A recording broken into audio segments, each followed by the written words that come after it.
Mr. Parker is absent. Mr. Carnahan? Here. Mr. Hunley? Present. Ms. Dessauer? Present. Mr. Wilkeny? Here. Mr. Kapura? Present. Mr. Oliphant? Here. Mr. Austin? Present.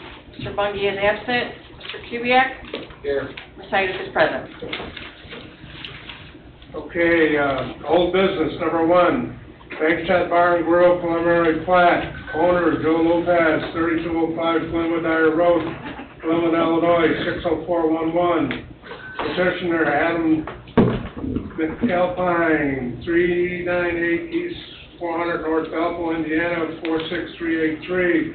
Vicinity of 8120 Lakeshore Drive, Cedar Lake, Indiana, 46303.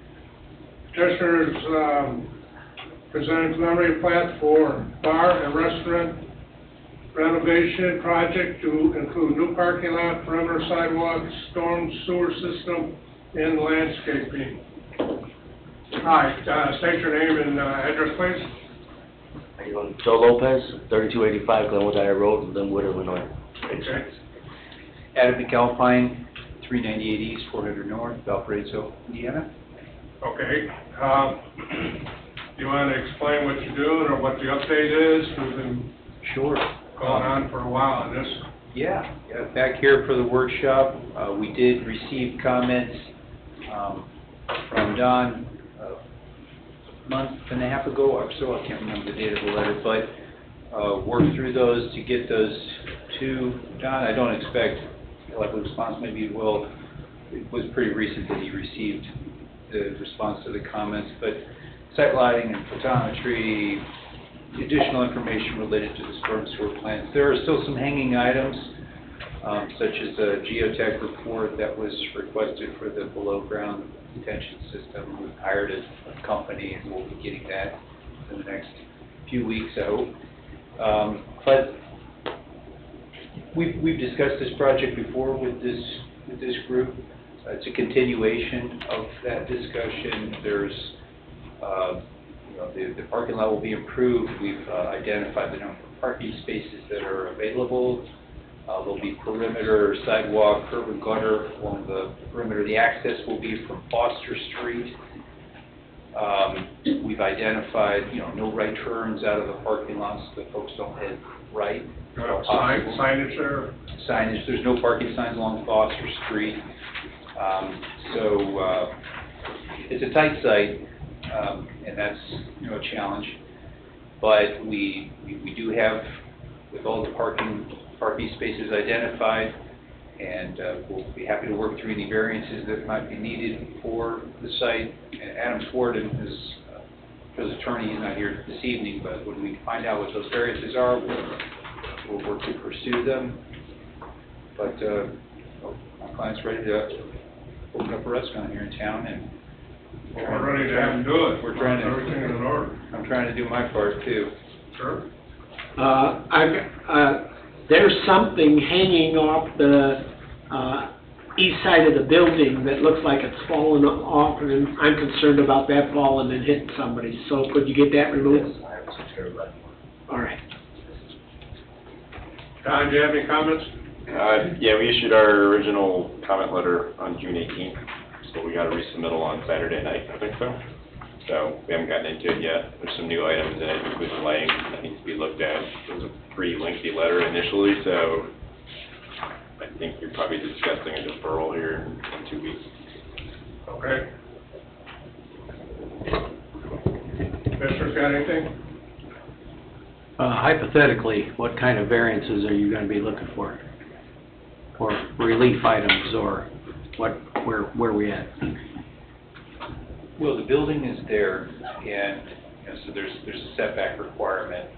So from the right of way, and we're actually dedicating additional right of way for the parking lot. So a front building setback would be one example. It's a tight parking lot, so you've got minimum travel widths for two-way traffic, and between the northeast corner of the building and the north property line, some of those geometric, so just there's not enough room for two vehicles to travel at the same time. So some of those site constraints is what we would be asking for variances from typical standards. If it was a brand new site, we had all room in the world, we'd create that, but we just don't. And the building footprint is intended to stay where it's at. Okay. Don, what do you foresee? That it's gonna be a problem? You need 11 foot per lane, right? No, drive aisles are actually wider than typical, say, parking lots. I think a one-way drive aisle is 15 feet. There's no way we're gonna get that out here. There's parking in the front yards, mainly because there's 2 front yards on a corner lot. Yeah. So that's gonna be an issue. Building coverage might be an issue. There's lots of stuff. We kind of just made a blanket comment in our letter that says they need to coordinate with staff to kind of figure out how many. You know, the sooner we know what those things are gonna be, the better. I have nothing else. Anybody else have anything? Tim, you got anything, or? Is there a site plan with the parking showed on it, or? Well, we got a plan here, and they've had, I think it's 23 spots to it on. I just see the plan of the one lot subdivision, the preliminary plat, I don't see a site plan. We have it, Tim. I don't know if it made this packet. There's been a few of them. Yeah. Yeah, it's gone from Gotcha, okay. here to there, but, Nothing else, I was just curious. I haven't seen a current one. There's So- nothing on our. So there was also some correspondence with the chiefs, The plan was sent to both chiefs. and then the response Right. from them was, Don't believe they've seen the most current submittal, because we just got it on Saturday. And to be honest with you, they normally kind of go through town staff for that, so I need to check what issues that they may or may not have. okay, actually, this stuff's supposed to be in by noon on Friday. Saturday was late, so we shouldn't even accepted it for tonight. But we want to get this moving down the road, so we want you guys to, we need to sort the pieces out. Because there's only a few pieces left, it seems like. We'd happy to be back in 2 weeks, and I appreciate your comment on, doesn't mean we'll be at approval, but at least we'll know what items for further discussion. Yeah, I mean, if you want to come for an update, you're more than welcome to. That would be great. in 2 weeks. Yeah, 2 weeks, They can come. But, yeah, well, he has to be here to request a deferral, because he's not gonna be, completely done probably with the review, We do it probably right before it. you know, so, but at least we could have some of that discussion too. Even if we're just getting the town's review, I can review that with my client, we can Sure. have some of this dialogue, and then come in for. doesn't help to keep everybody up to speed on Keep what's the going project on. This has moving forward. been going on for a couple of years now. Right, And we like to get it off of our books and yeah. see some, activity over there as far as customers and what have you. You know, I'm sure you would too. Yes, sir. So, if you wanna come back in 2 weeks, and, you need to request a deferral, so for Don has reviewed everything and what have you. And if there's any, do you have any update items or anything, you know? Mr. Chairman, having heard the discussion just now, would you consider this fairly ministerial? If they're not ready, they have some pieces, some few loose pieces, that if they're not here but ask for the deferral now, you rule on it in 2 weeks, they don't have to be back here. So ask for it now, and then we can just vote on it in 2 weeks? Well, you've suggested, I think properly so, they're not ready. They wouldn't be ready in 2 weeks with even the discussion that has to go on and then preparation to follow. We know it's a deferral item or type of item. Unless you wanted to come and, We were yeah, absent at that's- one, and we just didn't want to have a perception that we're not moving forward. We're happy to talk about it if that's appropriate, but we're not, we likely will not be in a position where the board will be ready to make an approved decision. correct. Well, as Mr. Austin says, you know, request a deferral now, and in 2 weeks, we'll bring it up, it'll be on the agenda, we'll bring it up and vote on the deferral, and then let you know when it's ready for another work session. Go to that, okay? So, make a request for a deferral for, the Right. next, for the appropriate? Yes. Okay. Just noted it to be on the record. Okay, so we won't be here in 2 weeks? You don't have to. Okay. Okay? But Don having the information, he'll get it to us. Okay. That would be great. Yeah, Don will bring us up to speed. Okay? Thank you. Thank you. You too.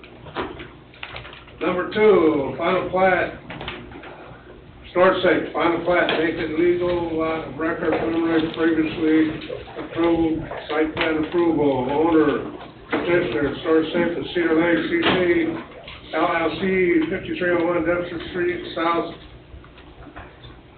5301 Dempster Street, Suite 300, Spokane, Illinois, 60077, vicinity of 13649 Wicker Avenue, Cedar Lake, Indiana, 46303. Petitioner is requesting site plan approval with the developmental commitments, contract, and final plat approval. Hi, Jack. Hello, Jack Halls with DVG. The petitioner is on Zoom as well, and legal counsel David Westland here is here as well. David prepared the commitment that you have in front of you. So this project's been discussed on a number of occasions. We've actually submitted a BZA variance, and out of that BZA meeting, which was I think maybe 3 months ago, 2-3 months ago, there was some feedback about maybe how to proceed, and so out of that is where the commitment came, and that required a more in-depth engineering. So that's one of the reasons why there was a little bit of a delay. In preparation of this, we had to do full engineering on the entire site. We've submitted that. Don has provided a review letter, as you have in your package. So regarding that, what we're proposing is to do this in a series of phases. We understand that the town would like to see ultimately that the gravel parking lot is removed from this site. It is a legal non-conforming use currently, but you know, as we know, any new projects that the town is approving, all storage is on pavement, and so we understand that. So we would like to have your feedback on the commitment, and we would like to. We know that we've got some review things to work out with with Don, and so we'll be doing that over the next couple weeks as well. But if you have any specific questions regarding the commitment, Dave is here to address those matters and entertain your comments. What would be your projected time to have the parking lot paved? So it's done over a course of a series of different Phases? phases. Phase 1, 2, 3, 4, and 5? Yeah, I think there's 6. So we're building a building up front, and then as we start to develop buildings in the back, those take up some space, some area of the pavement of the gravel. And as we move further to the west, so we're projecting about every other year we will be building a new building. A lot of that has to do with market saturation and the velocity of rentals. Can't build buildings and then have them sit there and sit vacant. But currently, you know, you guys are probably aware that Cedar Lake is in need of this type of facility. So, you know, if things go as planned, they would be much quicker than that. But we want to leave ourselves the opportunity to be a little bit slower, and a lot of that would be based on, you know, how many more projects like this are going to be in front of you for approval, and that's going to affect that market saturation. Are you going to continue parking trucks on the gravel area? So trucks in the current use would remain, and in accordance with the development commitment or zoning commitment, there would be a gradual reduction in those spaces. So when we build a building, then the total number that's allowed there would be reduced, and when we build the next building, the total number would be reduced, and eventually all of that would be gone, and it would be paved and buildings. They gave us projected time frame of 10 years to complete this project. 15 years. Yeah, I believe it currently is 15, and that gives us. 15, so that means they're asking for a 15-year variance to allow the trucks to sit on gravel for the next 15 years. And Well- I can't see that happening. So the existing use is allowed, so if we do nothing, they'll be there forever. And so we understand what the town would like to see, and have a development plan that coincides with what you would like to see, but also works with the timelines that the developer has to achieve that goal. Is that correct, that they can just park there on the gravel now? That is the use, it is the existing use, it's the lawful use presently, Grandfathered in. as the property has been used for a long time. It's been like that for years. Originally, that's what it was. They got approved to do it years ago. John, there's also a need to consider, however, that the zoning commitment or the use commitment presented offers a schedule of acclimatization or change of use, and that's a completely negotiable instrument. Which hasn't yet started. I have a question about the engineering. As I look through here, the stormwater pond, it's a recess and the gravel is still there. And on these drawings, it's still there. How is the sheet flowing onto the road to the south and then into the new pond? How's that sediment and all that being dealt with right now? Right now, that pond is not there. The sediment from the outdoor parking. Yeah. On this. We're not aware that that's an issue. If it is, I'll take that back to the owner and. I'm asking how it's going to be dealt with for 15 years. Yeah, so, the current pond, is there, but hydraulically, it's not needed. When we did the Lakeview Business Park, we included that gravel area in the detention calculations for Lakeview, because at the time, the ownership was the same.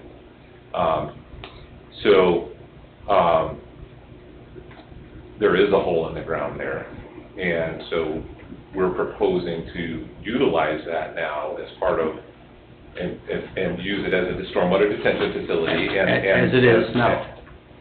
As it is now. And the normal types of things that we would need to do with a dry basin in order to make sure that it's properly stabilized and it's functioning properly, performs the stormwater quality features that it's required to do, would all be part of the engineering plans that are submitted. And that was the intent, that those items would be there. So once this is all blacktopped, that infrastructure has to be put in, and then has to be... Yeah, I mean... And then has to get back out to the road, and you have space for all that? That pond will be installed in phase one development. Yes, exactly. So, yeah, Right. that pond will serve the west one-third of the property. And so as we develop, phase one is putting that building up front. And so when we do that, that pond will be constructed and stabilized. And So, Jack, will you be at the BZA meeting regarding this property also? That was going to be a question that we were going to discuss with you probably towards the end of our presentation this evening, but yes, if that's necessary. I'm just asking how many variances are going to be asked for on this property. Sure. So it's our hope is that the commitment would be an agreement between this body and the developer, and that the variances would no longer be needed. I think some of the variances would be screening. We discussed that at concept, about waiving the requirement for screening on the north property line, specifically the wooded portion, the unimproved residential, but still providing screening around the existing residential parcel north of their proposed building and kind of around that. I know that's one thing you guys included in your development. Right, I think we want to include those types of things in our commitment as well, so if those have been omitted, then we need to. It's in there. There's in there, yeah, so we wanted to make sure we covered those types of things, understanding that the town does have those types of concerns regarding screening, and we do have a residential property which is zoned commercial, so screening is not required there, but we would like to put it there, so. What's the zoning on the north side of this property? It's residential. It's Yeah, R1, residential. I believe. It's But it's residential. master planned in your zoning to be B2 or B3. But right now, it's residential. Correct, right now it is. My question is, Mr. Kubiak brought it up a couple meetings back, that that's residential, and if we waiver the buffer zone and the privacy fence or that somewhere down the road, if that someone decides to develop that into residential, now we're lacking screening. So. Sure, but and I understand that argument. I would say that it's a vacant parcel. It's on 41. It's master planned by your comprehensive plan to be a business zone. The chances that it's going to be a residential development is pretty unlikely. It's more likely going to be a business zoning. That's what you guys would like to see. You would like to have those tax dollars from that business there. So the screening would no longer be required if that zone change happened. Understood, but can we put it up, okay with not putting the screening up now? Sure. You know, when you build it, like we had discussed earlier. There's a provision in there stating that if, by chance, that this does go up residential there, it's developed residential, that we're responsible to put the screening up Yes. at that time. Can we have that put in it? I think we can consider it. We can discuss it with our client and Yeah. see if that's something. Only to protect our butt, you know, Yeah. because, Well, there again, we'd be the one that would be approving residential. In my opinion, it should be business. I mean, it's not out of the realm of possibility that it could be residential. This is essentially a flag lot off of 41, remember? It has a very minimal frontage. See it highlighted? Essentially a flag lot, and Osborne actually dead ends into it. So Osborne's could be a through street to it if it wanted to be. I mean, what it is now is what I'm thinking we need to wrap our heads around, what it is now. So, let's say this proceeds, I'm having a really hard time in 15 years. You know what the storage business is like. Yep. We have an expert in the room who knows exactly what the storage business is like. Yep. 15 years seems just way out there. I also would like to ask Mr. Oshin a hypothetical. We agree to this in any way, shape, or form. The new buildings are built and it gets sold. This agreement runs with the owner. He'll explain it, but it runs with the land. Well, it will run with the land. Runs with the land. My name's Dave Westland. I'm an attorney with offices in Hammond, Indiana. But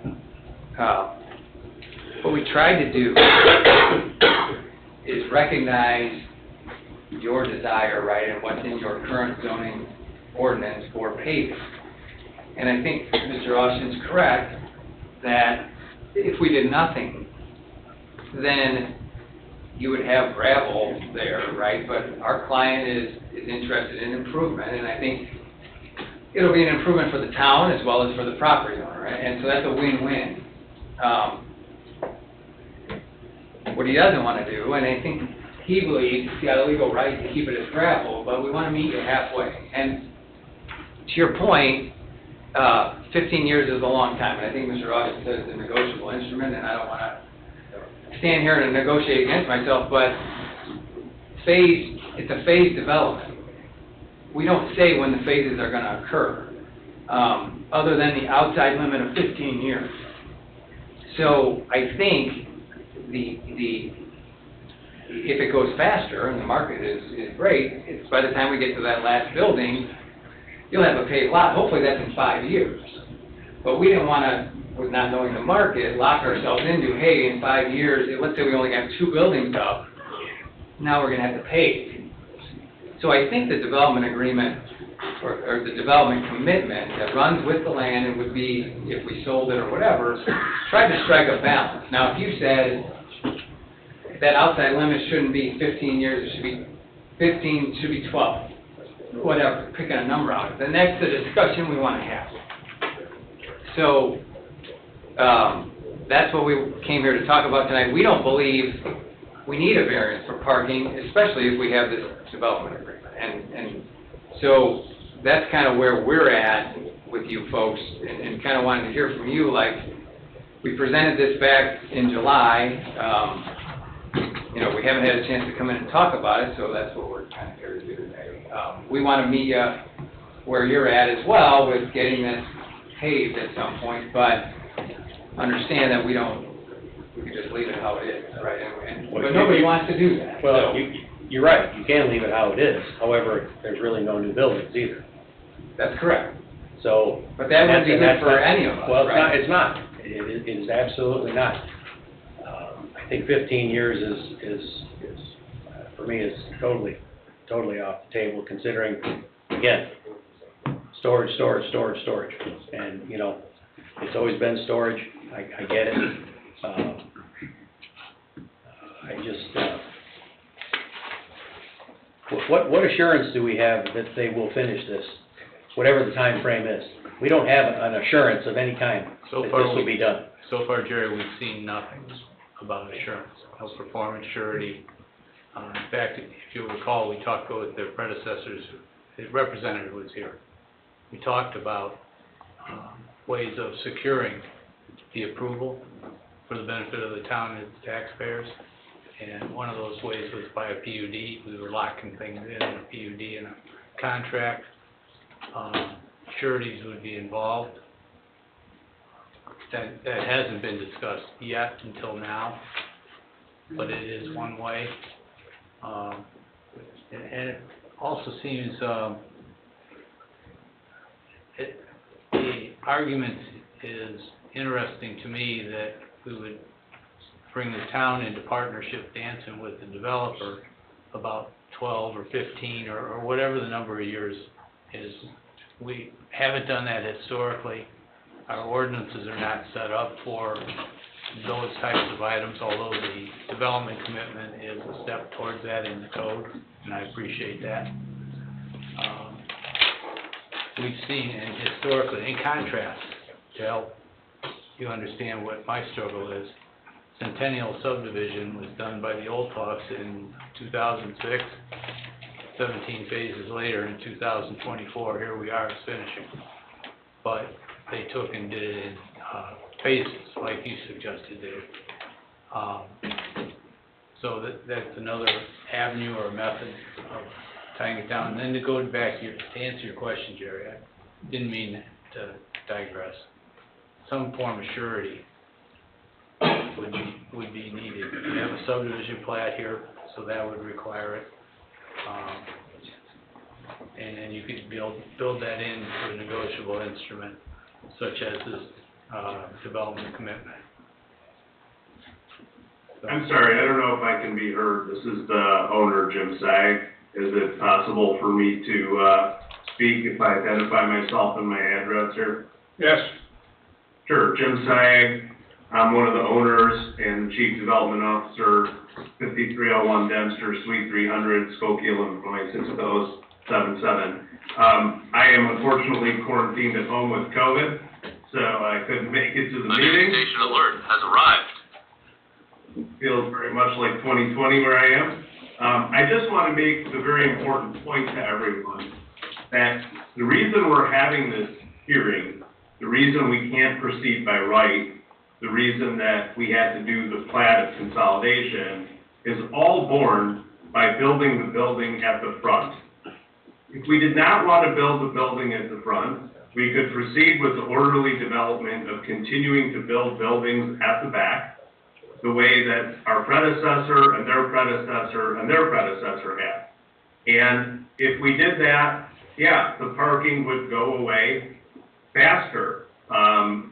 We feel there's both benefit to us and benefit to the project and benefit to the town developing the front parcel. At some point, when we start talking about this becoming too onerous, whether that's with sureties and performance bonds and things that meddle with market dynamics, it simply becomes not worth it to develop the building at the front. We'd love to do it. We think you should love that we do it. Our first workshop before Plan Commission, I think we carried with us a unanimous vote in favor of doing it. I think everyone likes the benefits and the beautification. The price to it is going to take us time to work our way back into phase by phase by phase developing the back. Now, what we're trying to do is show you what orderly development looks like in the back, so that were we to build a building at the back, we don't just have a mishmash of nonsense back there. We're showing you a conforming plan that we're agreeing to at every phase, how the parking gets diminished. Now, we have a certain bundle of rights, and what we're trying to do to meet you halfway is give up a very important right, which is the right to have, income-producing parking on the back of that site. Whether that's 5 years, 10 years, 15 years, 20 years, it needs to be appreciated that we are relinquishing a grandfathered right that we have because we feel it's more important to us, the project, the development, and the community to build this building at the front.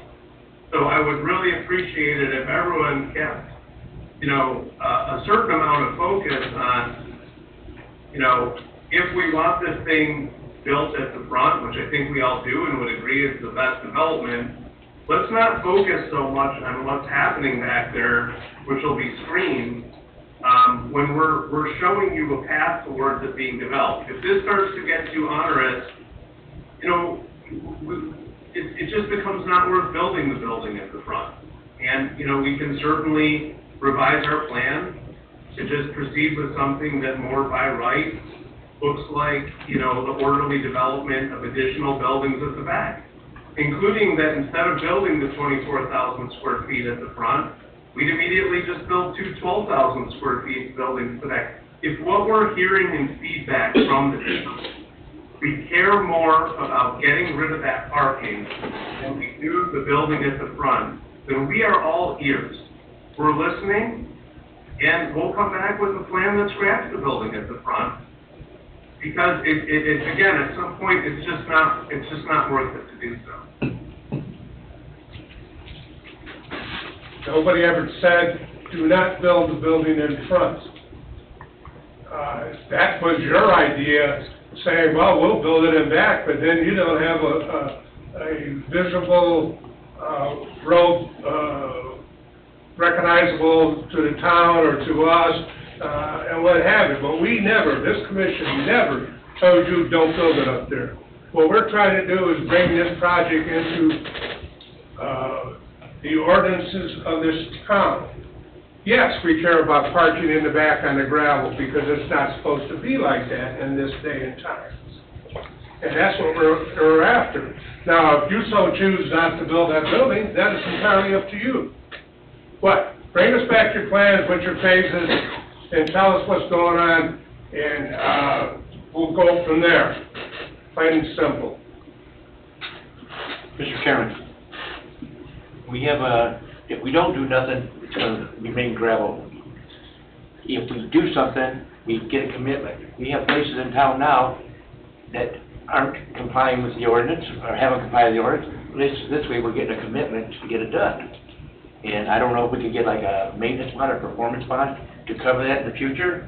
They don't, but it's out of sight. It's out, the gravel parking lot is out of sight. I'm not fighting against it. It's confusing everything. We never said move the building someplace. All we said is we want where the trucks are parked paved. That's all we ever said. And now all of a sudden we got more town having to move the building to the back. We never said that. Never.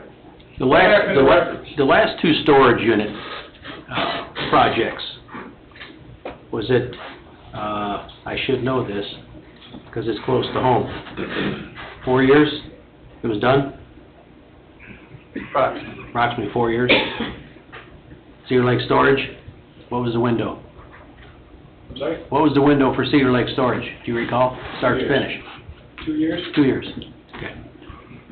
The thing is, Jerry, those last two were brand new ones. This one was already existing. I understand, but... So it's a totally different rules where if it was already grandfathered in, as long as they're doing it in phases, you know, if they build a building, they have to have that. You certainly think we need some kind of a surety that somehow this is gonna get finished. Well, as long as they finish whatever their phase they do, it has to be paved.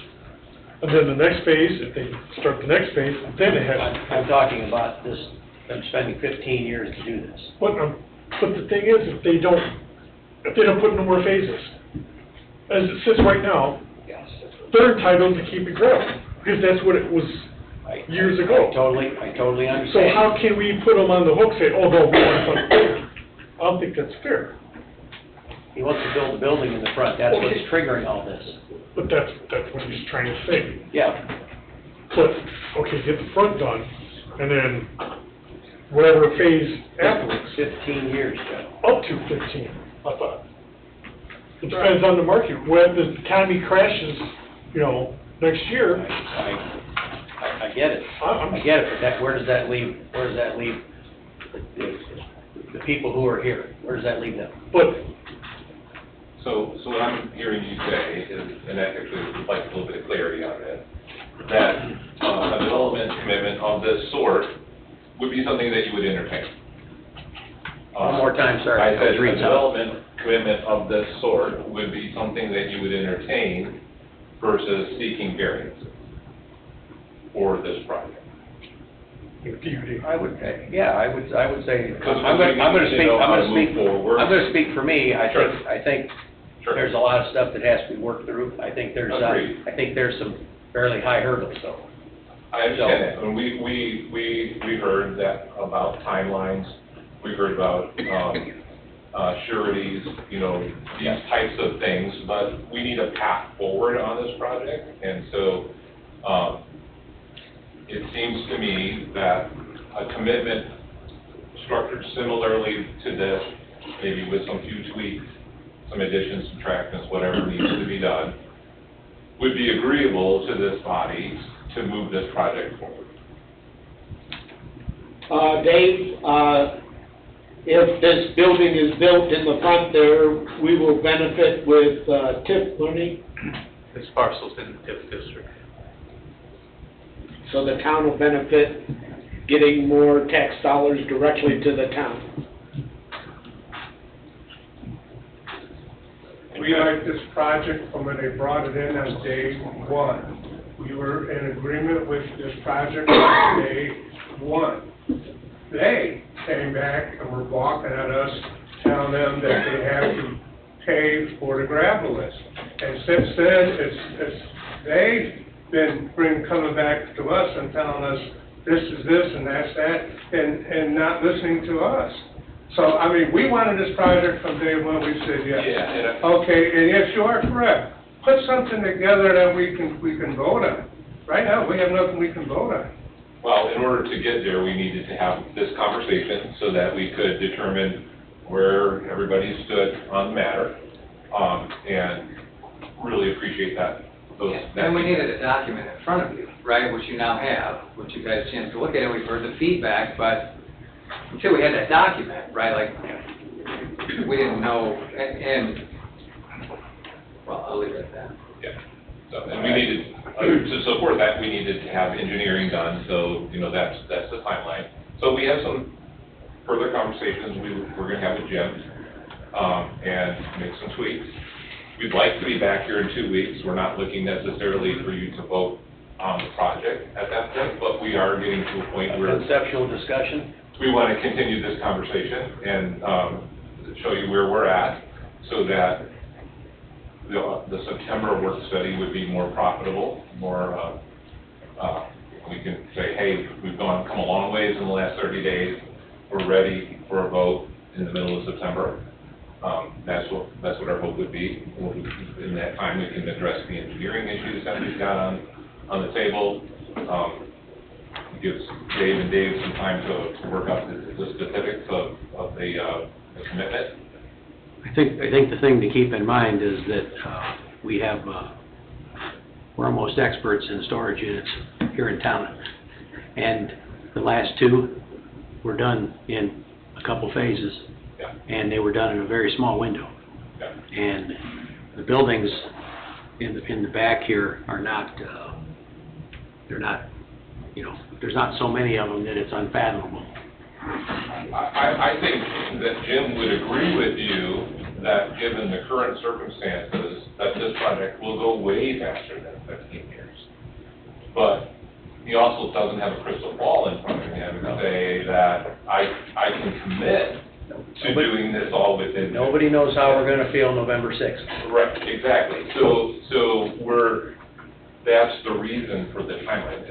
It would not be Jim's intent or desire to take that full length of time. It's not like he's saying, well, I think I'm gonna wait another 3 years. If there's the demand, he's renting these things out, for sure, you're gonna see this go, it could maybe do 2 phases at one time. That's entirely fine. These new buildings in the back, are those like 10 by 10, 80 by 200? Buildings in the back. The buildings in the back, they're 80 by 200, so everything would be inside? It's not like a residential U-Lock, it's more like a industrial park kind of U-Lock? No, Jim, can you speak to the 4 buildings or 5 buildings in the back? They're all conventional climate controlled storage buildings. Oh, the 80 by 200 are all climate controlled? Yeah. That's right. Okay. And they're all, conventional storage. So we typically look and see what the market demand is in terms of average unit size. And Cedar Lake tends to be, around 120 square feet, not 100. So a 10 by 10 is obviously 100.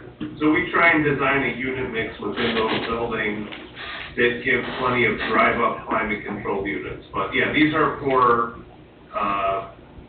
it's the same unit mix as really what the front 24,000 square foot building is.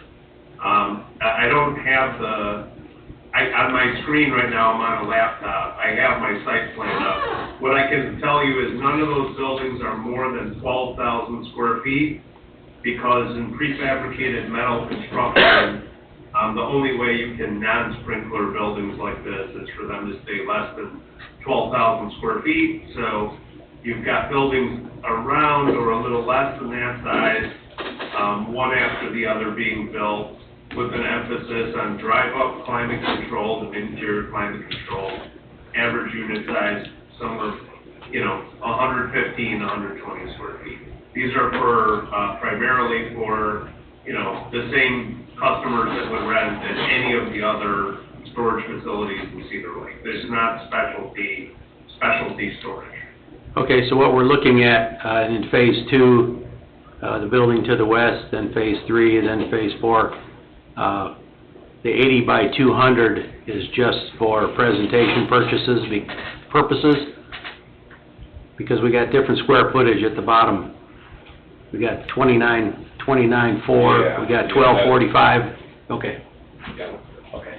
So those buildings have not been fully designed yet. Yeah, I got it. But the intent is that similar to the front building, there would be some roll-up doors, and then there would be access to the interior of the building where there would be other spaces, so the access from inside. So the end goal here is this property will be 99% indoor storage? Is that what I'm hearing? Existing outside storage. Oh, well, when you say indoor, you're saying under roof. Yes. So there really won't be hardly any outdoor storage left here someday. That's okay. And what add is that it will be climate controlled as well. Okay. Which typically ensures better clientele, safer stuff, we're not gonna be on the lowest cost option. Ed, you got anything to say? Now, are you willing to put that climate control in your commitment also? I mean, are you just saying that now, or if it changes to where you're not renting them, or, I mean, are you guys pretty solid with the climate control theory? I know you are today, but, I mean, I'm willing to do it, I don't know what the public benefit to that is, but sure. I mean, If- it's just, like you said, it's a higher quality product is all. I mean, Sure. To me, that's, I mean, that would be the only benefit I could think of, but if it is. Yeah, I have no problem with that. It definitely If is, that's something, if that's something you think is, of public benefit, yeah, I have no problem with that. It's just a question, but. I don't know what you guys think, but, you're good? There'll be a lot of details in that. Yeah, we have engineering counsel get through. We had similar questions about the development agreement, almost verbatim what we were discussing, so. I feel like over the time since you were first here to now, we've been talking in circles. And I like what Jack just said about, because we're gonna move buildings to back there, we'll start in the back, we're gonna put it up front, we don't wanna do this, we wanna do that. It seems like everything, we want this, you want that. That's what it seems like to me. I like your idea, what you just said now, I think that's a step forward, I think we finally gained something. So I say, let's leave it at that, you guys put together what your plan is, as far as how many years, that's a toss-up, who knows? What I would like to see is that when you finish one phase, the phase is completed. Now, whether you can finish it in 15 years or not, or 10, or whatever it is, depending on the market. My question is, if you say 10 years to finish it, and then 10 years it's not done because of economy or what have you, what happens now? Can they continue on after that 10 years, or is that the end?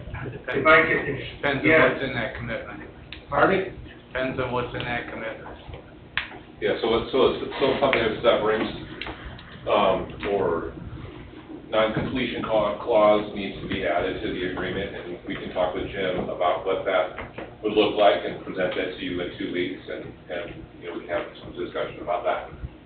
Yeah, the way it's written right now, and I realize it's at 15, and that's what we're talking about, is that, you know, if it's not done, the developer's in breach of the commitment, right? And you would have, so your surety, for lack of a better way to put it, is you have a contract that has been broken, and you have all your rights attendant to that. So, But to spend the taxpayers' money to chase that, Let it me be clear. doesn't seem smart either. What we're agreeing to not have happen 15 years from now is there will not be vehicles parked on gravel, on a non-illuminated gravel lot. Our grandfathered right to have that will end. Whether that's on a small piece of it, a big piece of it, that's what we're saying will end. The non-conformity that we enjoy now will end. All right, let's put, Yeah, so we'll put that together, all in. we have that done in 2 weeks, You guys. and will he be able to review it in that time span? Okay, so we're going to present an updated, Concept? commitment Commitment? agreement. I'm gonna work with Don on the engineering. I don't think we're gonna be, either one of us are gonna be in a spot for approval in 2 No. weeks. Definitely. But I think we wanna continue this conversation, Yes. and then we will be back in 4 weeks to another work study, where hopefully we're at a much better spot for engineering and for the commitment, that you can then say, hey, we'll see you in 2 weeks, we hope to vote positively on it. Well, we would really, I know legal review is going to be, take some time, but the few details that some of us are hung up on, we'd like to have some kind of answers to that. Yeah, that's hard to say. And not at the meeting, perhaps Friday before noon. one last question, and I understand for us to wrap up. We were requested to appear before the BZA tomorrow with regard to the parking variance. In light of the direction we're going, it doesn't seem like we're not really going to be seeking that. So we're going down this path. instead. Was So we'd like to be that- relieved from that obligation, I guess. Was that the only thing you were gonna be before the BZA for? I think and Mr. Oliphant, I think the rest of it is taken care of. Well, I mean, screening and fencing would technically be a waiver from the zoning ordinance. So that would be All one of of the, the well, matters that we were gonna address at the BZA, we would like to handle in our commitment. And that is in there, that is Yeah. a paragraph. Okay, so, Mr. Austin, how many items are being variance seeked tomorrow? I can't tell. Okay. I believe Cheryl, there you are know? three. 3? I believe there are 3 Okay. items. Right. I mean, if David sees it fit to get around those needs for those variances in a development agreement, then I'm fine with it, but I would allow him to speak on that, not me. The development agreement needs work. I'm not certain what the language will end up being.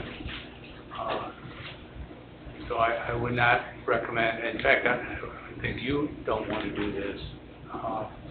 Take that off of our BZA agenda, ask for a deferral, ask for it, so that it stays on the docket. That's fine. While I the just other didn't- items are being worked on. It just didn't seem like it would be productive to have, we're gonna have this similar conversation Coming to tomorrow. Cedar Lake, David, is always productive. So do you want us to be present to ask for that deferral, or can we do that in writing? Do it, right? Yeah. As with the previous petition, same MO applies. Wonderful. Okay? Thank you very much for your time. Okay. Yeah. Thank you.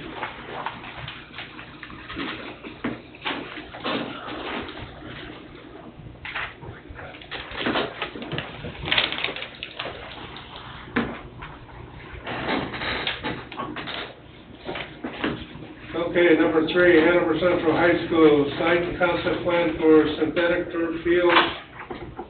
Owner, Hanover Central High School, 10120 West 133rd Avenue, Cedar Lake, Indiana. Petitioner, Aaron Reynolds, Aaron Hart, 530 East Ohio Street, Suite D, Indianapolis, Indiana, 46204, vicinity of 10120 West 133rd Avenue, Cedar Lake, Indiana. Petitioner is requesting to put in school turf for the Hanover Central High School field. Mike. David, address, please. Walter Rossi, 264 Fieldstone Drive, Hebron, Indiana. And yours? Mary McCauley, Superintendent for Hanover Schools. Do you want my home address or the school address? Go ahead. 14525 Wicker Avenue, Cedar Lake, 4630. Thank you. Go ahead. I think Aaron's online, he'll start it off. Yes. Aaron, you there? Yes, I'm here, can you hear me? Give us your name and address too. Yes, 530 East Ohio Street, Indianapolis, Indiana, 46204. Okay, you got the floor. Yes, here this evening on behalf of Hanover School Corporation and their petition for installing new synthetic turf fields. The fields they're proposing to replace the synthetic turf for the existing baseball and softball field on the high school campus. We submitted the plans, and I've had a couple of conversations with Don Oliphant in regards to drainage. We understand there's some previous construction issues that the Plan Commission has brought forth as issues with the school. We're willing to assist however we can in trying to resolve those issues that have been raised. I'm not sure we have a complete understanding of what those are. It's the school's desire that they're looking for the new fields be removed as much as possible from the existing issues. They understand the concerns and they're willing to work through those. Whatever remedial steps need to be implemented to bring the prior into a satisfactory condition, we understand the school is willing to work through those with the Plan Commission. But again, here this evening just to discuss any concerns specifically with the two new fields. Primarily, the biggest thing I think that impacts the town is the drainage impact that this would have. Don Oliphant provided an example of what he has seen in a similar scenario with a similar construction of the field. We propose basically an underground detention system. It's an additional layer of stone and void space acting as a detention system under both fields. Tom and I have exchanged a couple of emails and spoken a couple of times. We have his comment letter. Received that earlier today. I don't believe there's anything in there that is problematic in trying to address the concerns or the comments that he's raised, from an engineering perspective and reviewing the drainage and how it's intentionally addressed. With all that said, happy to address any additional questions or concerns.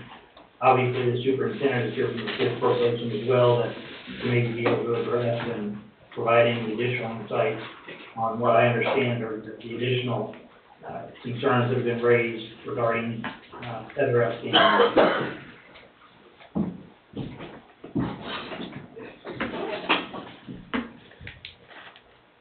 Comments, Don? Yeah, as Aaron said, he and I have been going back and forth probably for the last week.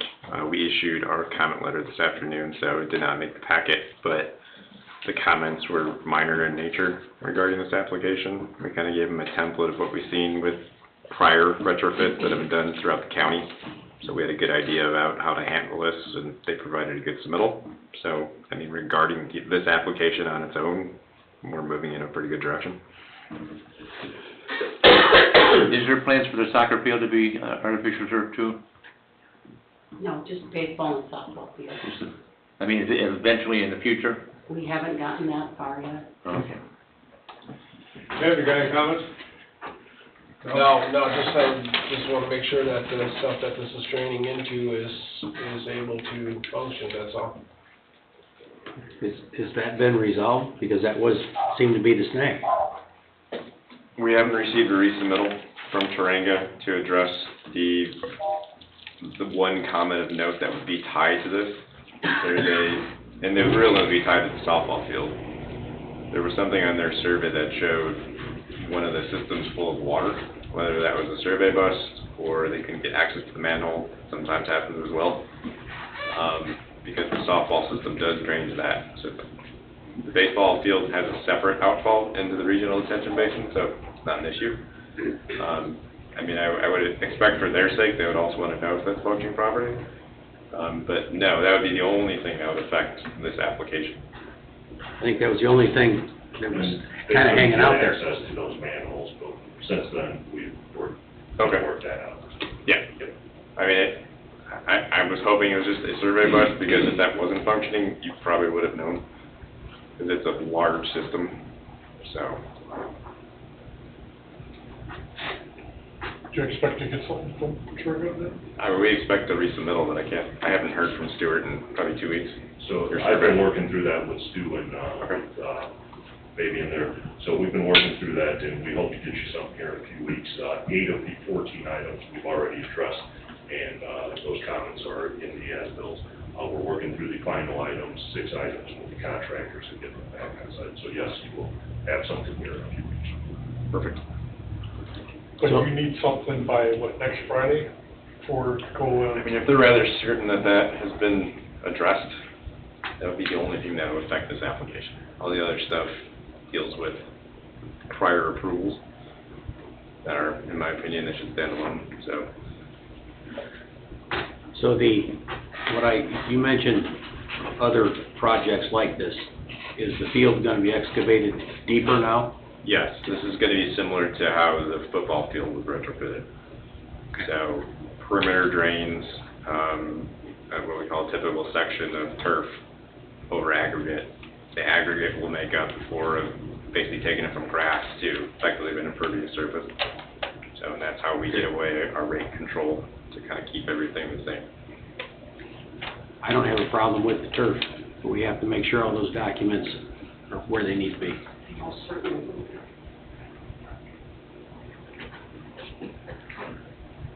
Any other discussion here? Let me ask you about the as-bills that you have not received. Have you received those, which isn't related? We have the first submittals, for the high school and the middle school, elementary school. And they have our comment letters, and we're just waiting for a resubmittal to address those comments. How many comments are there? I think there were 14 on the on the high school, and then middle school was less than that, I believe. 13, bigger site though. And you said 8 of those have been addressed? Are you good with 8 of them being addressed? Yeah, I mean, it's kind of up to this board how you want to view this, trying to separate them. Well, we're trying to make sure everything is moving along. Yeah, and that's the I hear progress, so I'm happy.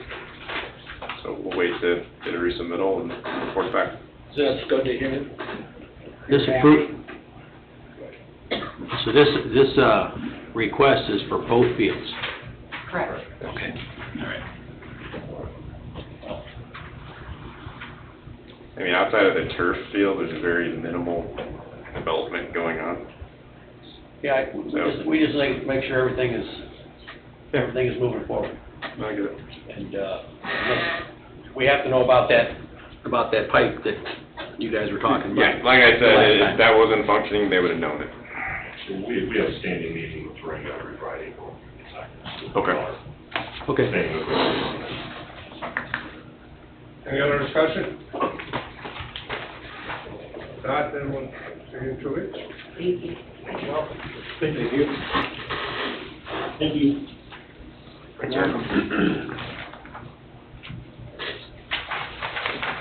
New business.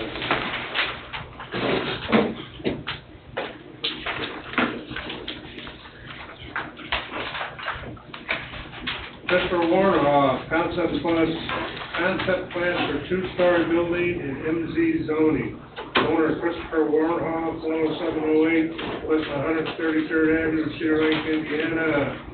Petitioner Nathan Viss, 12632 Whipper, Cedar Lake, Indiana, 46303. Petitioner requesting a 2-story building in the MZ zoning district where the second floor would be utilized as a dance studio. Good evening. Is that Nathan? You got me? Hey, Mr. President, how are you? Good, thank you. Good. I'm zooming in from Baghdad, Kentucky. I'm at a youth convention that's been in the works for 2 years here, so I'm unable to be with you here this evening. Standing at the podium is my client, Mike Valatka, owner of M&L's Adventure LLC, who's currently under contract tentatively to purchase this involved property. I guess I should say Nate Viss, Law 12632 Wicker Avenue here in Cedar Lake. So the property that we're here tonight to the commission to discuss in concept plan is approximately 1.5 acres. It's the acres at kind of kitty corner from the little grocery store here in town right next to the railroad tracks.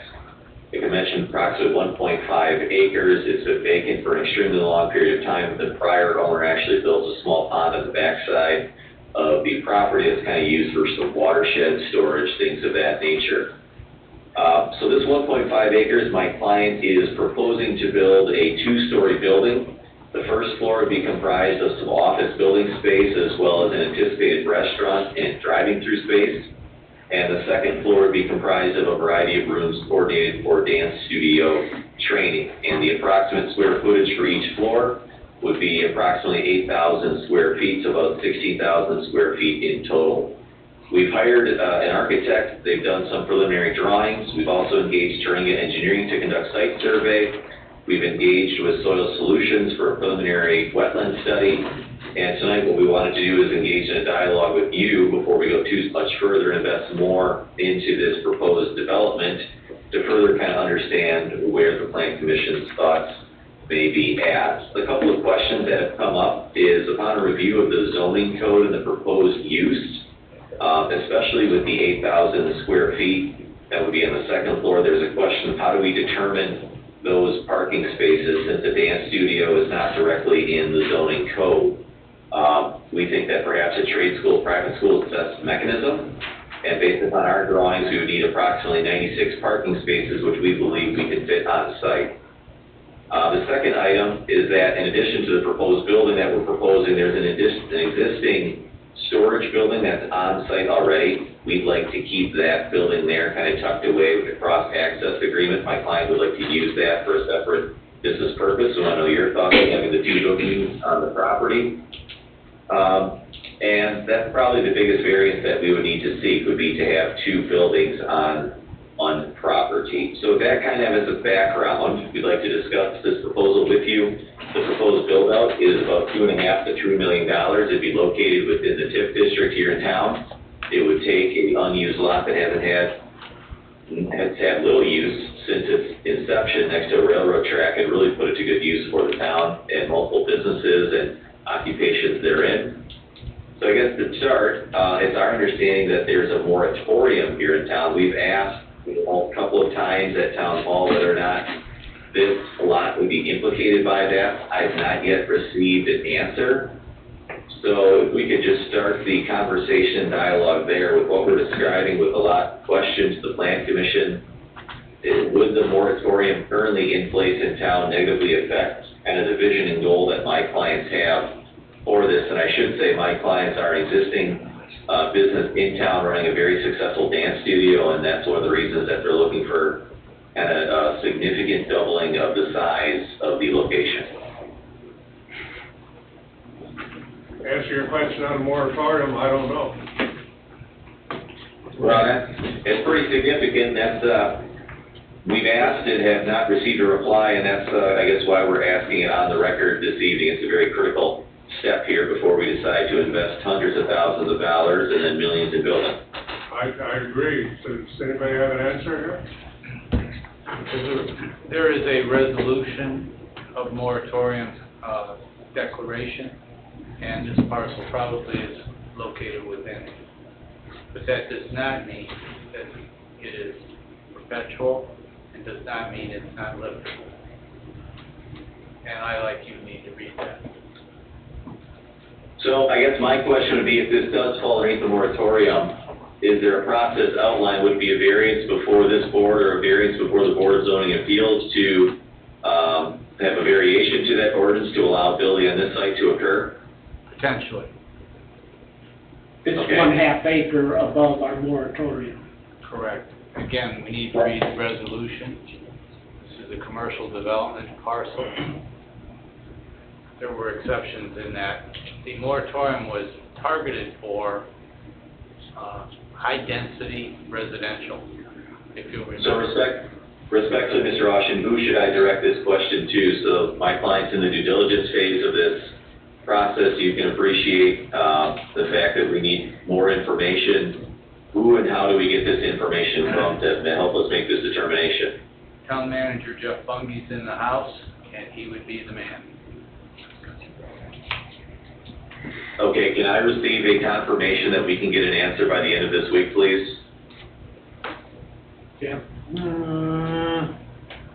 I don't like to be pushy, but we've been waiting over 30 days for an answer. Well, right, and, Who did you make the request to, Nathan? Let's.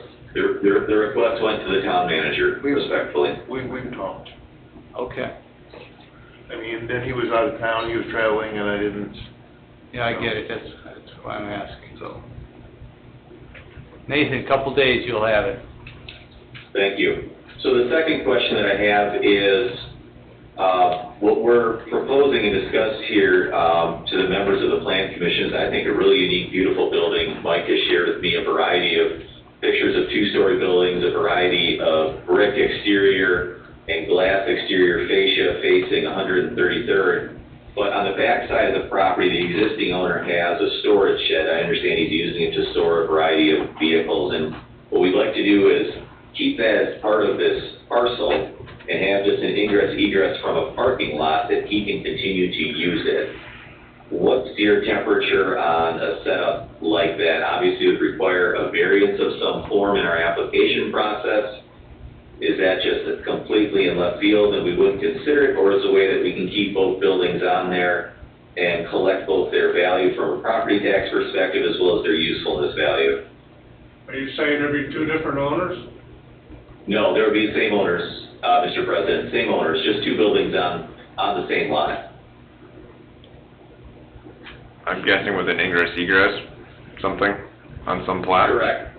Yeah, correct, Don, that's correct. There's actually, if you look on the GIS, there's a unique set of parcels right along the railway that they indicate on the GIS they're owned by no one. I've done the research going back a century. There's actually a missing deed between two old railroads that are no longer in existence. So it remains to be seen who may actually own that parcel that's being used for the current driveway for the current owner. But we can't rely upon the fact that the prior owner used this unknown railroad for ingress egress. That would have to have an ingress egress that says we can cross the edge of the parking lot to get back to this building. What kind of business is gonna be in this building? Just storage, Mr. President, it would just be storage. So, for example, my client's wife runs a dance studio. If they need to store items, they could go into that barn. If he has, for example, a vehicle, an investment vehicle, it can be stored in that garage barn space. That'd be the purpose of it. It's current, similar for you. No limit. How does that affect lot coverage? Could. It could potentially affect, not by much. Like I said, we've had Turinga working in development. They've done really good sketches for us, but the next phase is going to be to determine what the total coverage is going to be to see if we are near or a little bit over, and I don't have that answer as of yet. It's probably going to be close, but not significantly over, I don't believe. We have a 96 parking parking copy of spots. that site plan? Pardon? Do you have a copy of that site plan? You have a copy of the most recent proposed one. Is that what was circulated this afternoon? Yes. Okay, that's what I got, sure. And what was circulated previously, Mr. Austin, was the hand-drawn portion from our architect. One of the critical questions that we're trying to assess is the parking situation, and we're transitioning now from architectural handwritten drawings to more mechanical engineer drawings. We got this today, Nathan, so. Okay. Yep, and you should have had the architectural drawings from July 3, our initial submission that I submitted again last week. Are you planning on having dance competitions there if they draw big crowds? No, it's not, no, there wouldn't be room for dance competitions. It's literally just classrooms for teaching in that. Kids are getting older and they're getting better and they're kind of being squeezed. So we're exploring the process because my wife would like to supply something bigger for the kids. But, you know, it's kind of at what cost and what hoops do we have to jump through to do it. So that's the exploration part of this at this point. How long it will take, like some of the moratorium stuff, like how long are there going to be no additional homes built in town. I mean, these are all things that kind of looking at it as an investment property, like have to be taken into consideration. The 96 parking spots, does that include the storage barn on the? No. No, so the storage barn has its own separate area, Mr. President. It's got more than enough parking spaces to accompany that particular square footage of that building, so that's not a problem. The most critical parking question is how do we determine a dance studio? Mr. Oliphant and I have gone back and forth on this. Your code does not include a dance studio. So in review of the code, I think I sent a memo over to Don a couple of weeks ago. It seems to me that probably likening this to a trade school or a private school is the best equivalency. And the reason for that is in the dance studio training, the majority of these kids are dropped off by parents. The parents are not hanging around. It's very similar to the training or school situation where parents may drop kids off and leave. So that seems to be about, I think, 42 parking spots if we use the private school equivalency that would be needed for that square footage upstairs. And again, I say 8,000, but that's before you then carve out rooms and have stairwell spaces and things like that. Yeah, I think there's a clause that says dance hall, but I don't think that's what this intends it to be. Right. I think that's an Correct. old definition, so, Yep. Mr. Laska, I mean, how old's your oldest student? High school. High school? Yeah, So you'll have some maybe driving and parking? yeah. Yeah, I mean, currently between, we share kind of a parking spot, lot with the dentist, Okay. and there's probably 33 at most parking spots in that space. Okay. You know, so, Does he- and there's a kind of a difference in time that people are there. You know, with the studio, it's more of a after school and later versus a lot of the businesses that would likely be here are more like a 9 to 5 or maybe a little bit later. But I think there is a mix of when customers will be using it and stuff too. So is the intention to have the studio on the second floor, I'm guessing, right? If you have a restaurant and a Yeah, retail correct. space on Yeah, the first? The intent was to use the second floor. Okay. I mean, that's something we would have to coordinate with staff, probably the building department, about how we want to classify the use, you know, based on what's in the zoning ordinance, you know? There'll need to be an interpretation of that. Yeah. Yeah, if we could, Don and Dave, that'd be great. And I'll resend over the memorandum that I worked through. We took a really close look at the zoning code here to try to get it right. You're right, the dance hall does not work. So I'll send that along, and Dave and Don, if we can commit to looking at that next week and a half or so, it'd be dynamite. But I think one of the things, sorry to interrupt you, Nate, that at least my understanding of the code for like a drive-through fast food or something like that, it seems crazy if we're following it. I think it's like one parking spot for every 15 square feet of customer space and stuff like that, so. You know, I'm okay with, I guess I want as much parking as I can also, because this, like I said, this would be an investment, you know, so if the studio didn't survive in 5 years, it has to be able to be filled by someone else. Yeah. So, I mean, I'm trying to maximize everything, but at the same time, I just need some clarity on it, because that doesn't make any sense. To me, a subway would be like 42 spaces at that point, which Well, never more than 8 people in a subway. Yeah. No, I get it. So, the existing building, Yeah, no, Right. There's no building. the existing frame barn, Yeah. is right now being used from the south. Okay. And that will be part of, you want to use that as part of this property? I mean, frankly, I don't plan on it being like joined in use, but Well, but you need to get in the south side of that building, and you need to use the parking lot. I need to, correct. To get But there. our property extends far enough out, you see the site plan or whatever. I'm looking at it right now. Okay, it extends far enough out that there's access. We'll just have to formally access, like on paper, have a way for someone to access it through. Are you going to be making any improvements around that building? Because I see there's a curb that makes up the parking on the east side. There's a curb that hoops around and around the front of the building and around the perimeter of the whole parking lot. Well, I think, frankly, I think the engineer did that just to show traffic pattern, and Okay. so as far as if it's a curb or not, you Okay, know. so again, are you making improvements to the land around that building? Or is it just going to remain gravel? Well, the and stuff you- to the east that is gravel Yeah. is not out. That's railroad. Yeah, so, Mr. Wilkening, that's a very good question. That whole piece that's right there is obtusely shaped, and the location of Right. the building. What's that? I got you.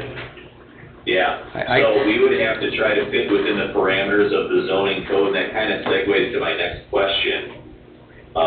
Currently, the zoning of this parcel, and we're carving out of an existing one, is MZ.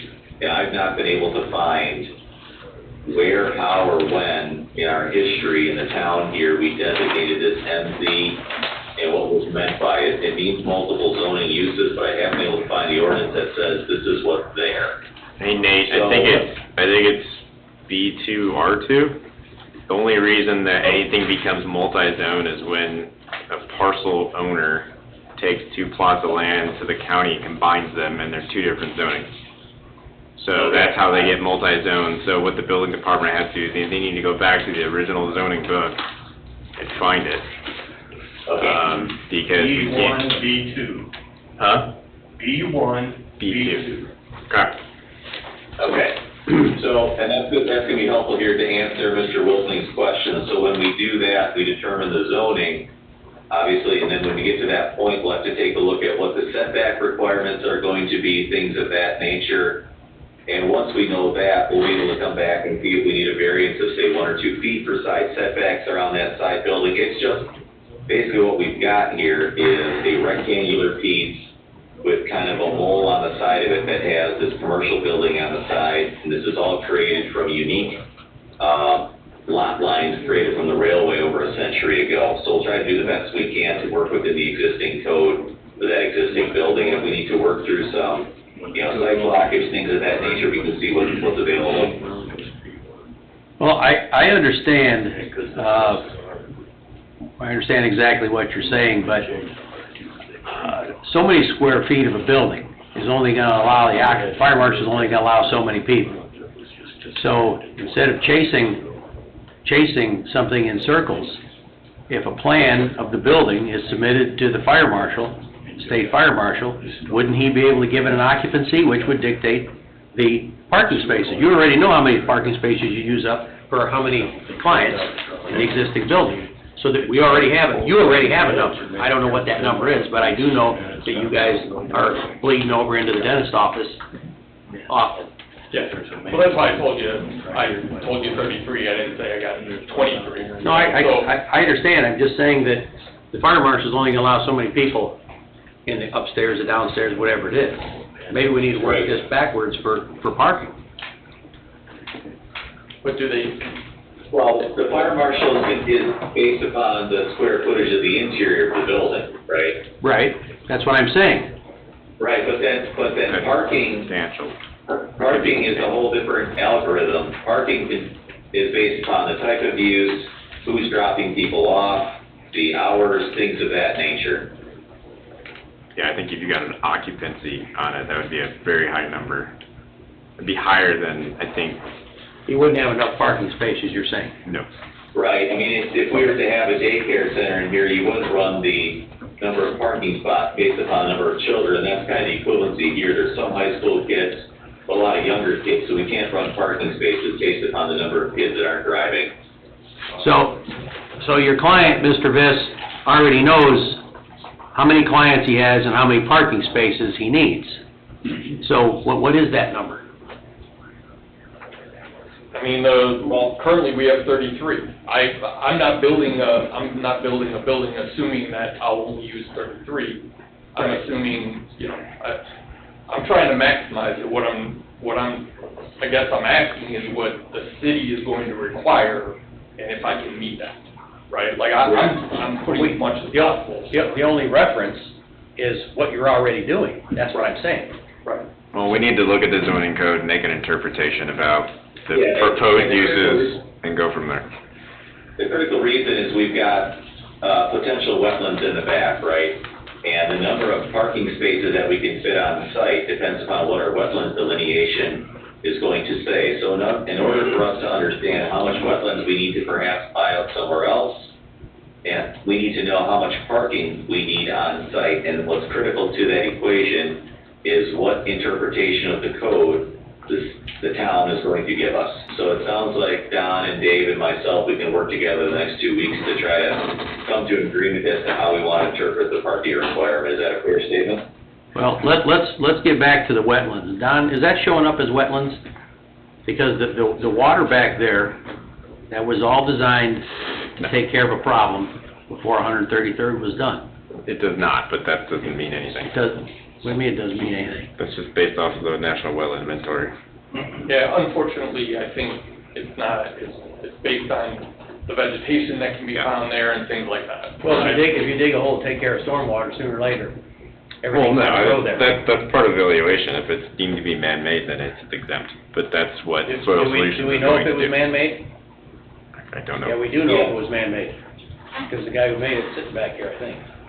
There's also a 12-inch PVC line on that west property line that the town installed, that the contractor failed to hook up to the new storm sewer system when 133rd was approved, which would have drained the pond.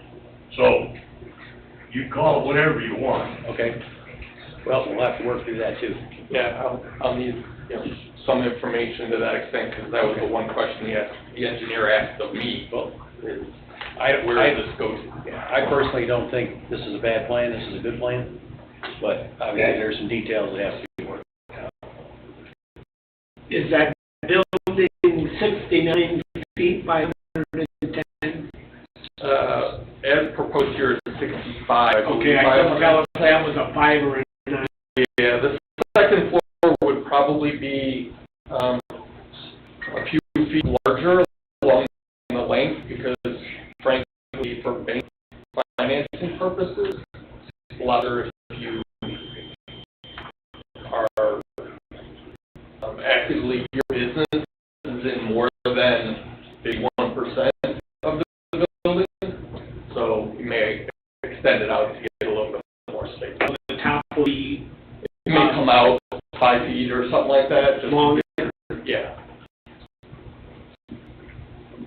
But that's a normal structure to something, so. And again, all of this is a little bit dependent on these answers, because, this is kind of maxed out in size in order to have the retention that is believed to be necessary, plus parking. And if the requirements for parking are higher, I may have to make a building smaller, and then maybe even what we would build it. I'm just trying to get, this is what we're doing. Ready in 2 weeks? Just brought This is you due back. diligence, to be frank with you. It's, I just need to make sure that I thought everything. Nathan said about 2 weeks, that's what I guess. No, he just wants answers. I don't think this is a bad plan. No, I don't think it is either. I like it, there's some details here. I'm not gonna change. And, If there's anything, Mr. Wilson, if there's anything additional you suggest that we take a look at, whether you think of it tonight or afterwards, please, I would say, communicate with us. Like I said, we're a couple months into a purchase agreement, and as you can see, we've been doing a lot of due diligence. I appreciate Don meeting us on the site to kick the tires. This is an awesome investment, I think, for my client and for the community. And to the extent, we can offer input here up front, the better it is going to be to make an educated submission here, which is what we're looking to do. So if we can get answers on parking, answers on the moratorium as quickly as possible, we've been waiting for this, would be greatly appreciated. We're ready to charge forward. Okay, well, I guess we're at the point where, well, see you next We time. got some answers, or we're moving forward with getting answers. So I appreciate your time. Thank you very much. You're welcome. We all gotta do some homework. Yeah. All right, thank you. Thanks. Number 2, Danny Starsovich, concept plan for 2-lot subdivision. Owner for this, Mr. Danny Starsovich, 8601 Mr. Capora, Owner 41st. John? we're gonna do the update items for Cedar Lake Storage next. Pass one up.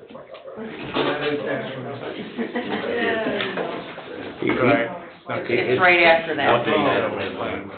Never mind. Let me try this again. Update item, Cedar Lake Storage, Phase 2. Update Nathan Biss, 12632 Wicker Avenue, Cedar Lake, Indiana. Shoot, Nathan. Mr. President, and again, thanks for moving me around a bit this evening so I can get back to the youth convention here. We shared, I think it was about 3 weeks ago, the status for this one. At that point, we were waiting on the drains to be delivered up here from Indiana. We've been keeping in constant contact with the town administrator staff as well as Mr. Greg Parker.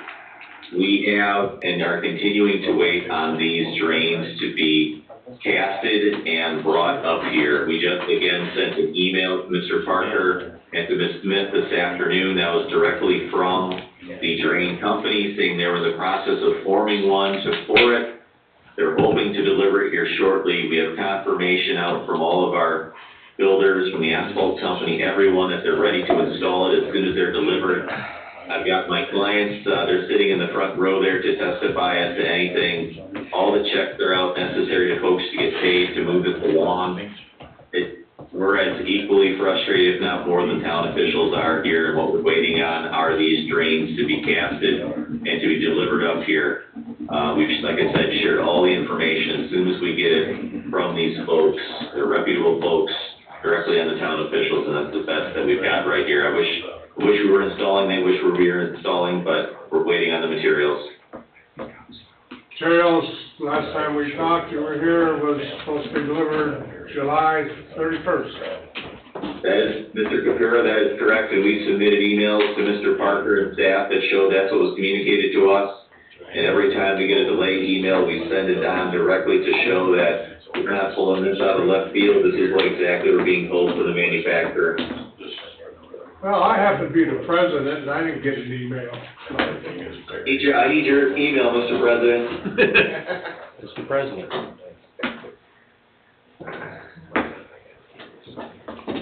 What is so special about these drains? Here, Tell your name and address, something. Chris Porter, 405 North Lafayette Street, Griffith, Indiana.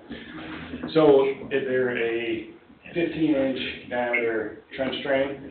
It's a pipe with a slot on top of it, and a riser that comes up, that gets... Has a grate in it? Has metal grate in it? It's basically a riser, yeah, okay. Metal grate.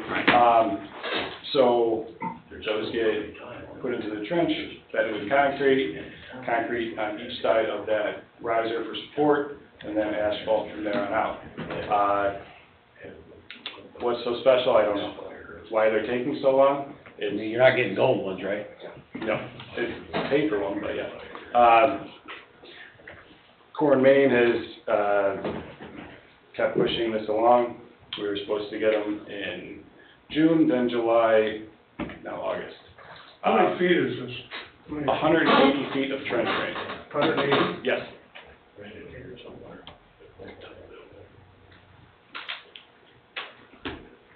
Well, my comments to Mr. Viss, which I'm sure he relayed to you, was that we want, you got to the 21st to get it done, otherwise we're gonna ask you to move those vehicles off of the gravel. We're doing everything that we can, unfortunately. We've been doing everything we can since, what, September last year? You were supposed to have this paved the first thing, and the asphalt plant's opened up. Right? Yes, sir. Yeah. Here we are, then it was June 15th, and now here we're, August 7th? And you still don't have drains, and, you're putting us in a bind. And I understand you're in a bind too, but I don't know what to do now. I don't know if these guys have... Mr. Kubiak, are these some, this is a specialty item of some kind? I mean, I'm not seeing it. Obviously, I have no clue what they're buying, but I know there's, you know what I mean, it's just like everything, the thing you need, you can't get, I mean. And you have the same problem with It doesn't surprise me one bit that, you know what I mean, it's on the list for them to make, and they're gonna charge you what they're gonna charge you, and you're gonna get it when you're gonna get it. That's just the way it's not surprising in today's day and age, I can say that. And like he said, Core Main is one of the, they're a reputable supplier around here. I don't know, I haven't obviously tried to find them anywhere else, but I know that they are a resourceful company. We buy a lot of things here from them at the town, and they'll get stuff from New York and get stuff from wherever they need to get it to you as fast as they can. So I do know that about Core Main at least, so. And you do have delays in getting stuff too, right? Oh yeah, it's the world we live in. Did they give you a delivery date? No, the last update I received was this afternoon. He said that they're in the process of making the drains, and they're on schedule to be shipped next week. They're coming from Mitchell, Indiana, which is about 4 hours down south. Well, I guess all we can do is Well, sit here and see what happens. Unless somebody has a better idea. I'd say let's wait till next month, see what happens, right there by then we'll have to do something. Can you drive a truck? It's only 8-hour drive. I can pour concrete there, 4 hours back, yeah. You can pour concrete. We can put your golf course between here and there. Yeah. I I think he's doing everything he can to get them. It's, Yeah, I understand, it's just frustrating on our part and on his and everybody's. it's gotta be frustrating for him as much as for us. Well, like I say, I guess all we can do is sit here and wait and see what happens. I would like to be kept informed as I. John, I will pass this back and make sure I have your email address to keep you in the loop moving forward. Yeah, Cheryl can give it to you. I'll give it to you. All right, thanks, Cheryl. If you can email me that tomorrow, that'd be great. We'll do. Okay. when is the deadline, Mr. President? Well, we had talked, the next meeting is the 21st, and that's, when we were talking the deadline, and that's 2 weeks. We can plan to give you a written report where things stand on the 21st. If we can agree to that, Mr. President, we'll continue to show up every 2 weeks like we've been doing. When does the bond due? When does the surety expire? When does the surety expire? After October, I believe. And then if we were to take the thing over, we couldn't get the parts either. We're not talking about taking it over, we're just asking some questions here. I have no interest in taking it over, I have no interest in doing anything but seeing a nice smooth black asphalt out there with some vehicles parked on it. And not a boat parked out front. So they have a deadline of the 21st. Yes, that's what we agreed on when Mr. Viss was here, is that on the 21st, that would be the new deadline for them to be complete, but they can't complete it if there's nothing to put in the ground. I totally understand that, and pulling on the bond doesn't do us any good, as I've said before, because we don't have legal access to the property, because there still is not a document for that. And, on the 21st, if this still isn't done, I'm gonna request such a document exist. Mr. Porter said he can move the stuff, and, we need to have a total assurity, not 60%, not 70%. We need something that says we can do this if we have to. You and Jim. Yes, yes. Actually, Jim, but That we can do. this project can be completed. We can't go on the property. We're just going around and around. I'm very confident the project is gonna be completed. It's just, when is it gonna be completed? It can't be completed till you have something put in the ground. Once it's in the ground, then you can cover it and complete the project. I do appreciate all the equipment being done. Seems like everything's done except for the drains being delivered. Everything's in order once the drains are here. Yes, sir. I think we should just wait until the 21st and see what happens, and then move on from there, unless somebody has a better Hopefully they idea. at least got some drains there by then. Keep putting pressure on the company. At least if the drains are laying there, even if they're not in the ground, and after, at least the drains there, we know They're here. that in a few days it'll be done. Are you saying it's better to be looking at them than looking for them? That's exactly what I'm saying. They can only be turning the corner for so long, eventually they gotta turn the corner. So, that's my comments, I don't know if anybody's got anything else to add to that? And then we'll try it on the 21st again. Okay. Sounds good, John. We'll see you on the 21st. Okay, enjoy your convention. Thank you. Thank you. Now I'll go to that one that I jumped ahead. Number 2, Danny Starsovich, concept plan for 2-lot subdivision, owner petitioner Danny Starsovich, 8601 West 141st Lane, Cedar Lake, Indiana. vicinity of 8601 West 141st Lane, Cedar Lake, Indiana. Petitioner is requesting a subdivision lot structure from five separate lots into 2-lot subdivision. Name and address, please. Hi, yes, I'm Danny Starsovich, 8601 West 141st Lane, Cedar Lake, Indiana. This is my wife, she resides with me. We are coming to you guys. We want to turn our 5 lots into 2 lots. We went through smear check land surveying. They laid out the desired property lines that we would like to do. And our intention is to keep our house, our structure on the north lot intact, and then on the south side, we would tear down the garage and we would look to build a new structure on the south lot. If this request would go through, we would greatly appreciate it. We just need to know the next steps to take to keep pushing forward. Do we have that detracted? No. Yeah, you do. Yes. Yeah, you do. Number 1. 224-13. Yeah. 372. Oh, okay, thanks. Can you show me that in here?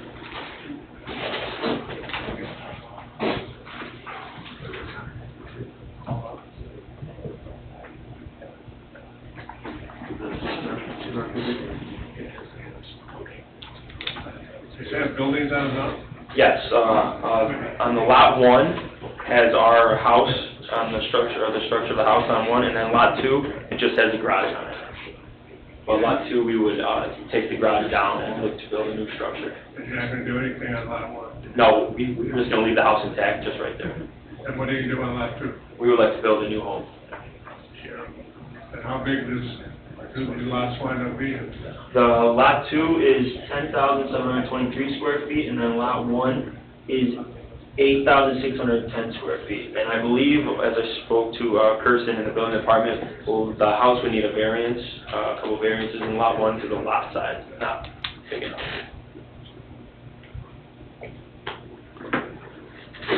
So you're living in lot 1 right now? Correct. Okay, and you're gonna tear down the garage so that house will not have a garage? Correct. Yes, sir.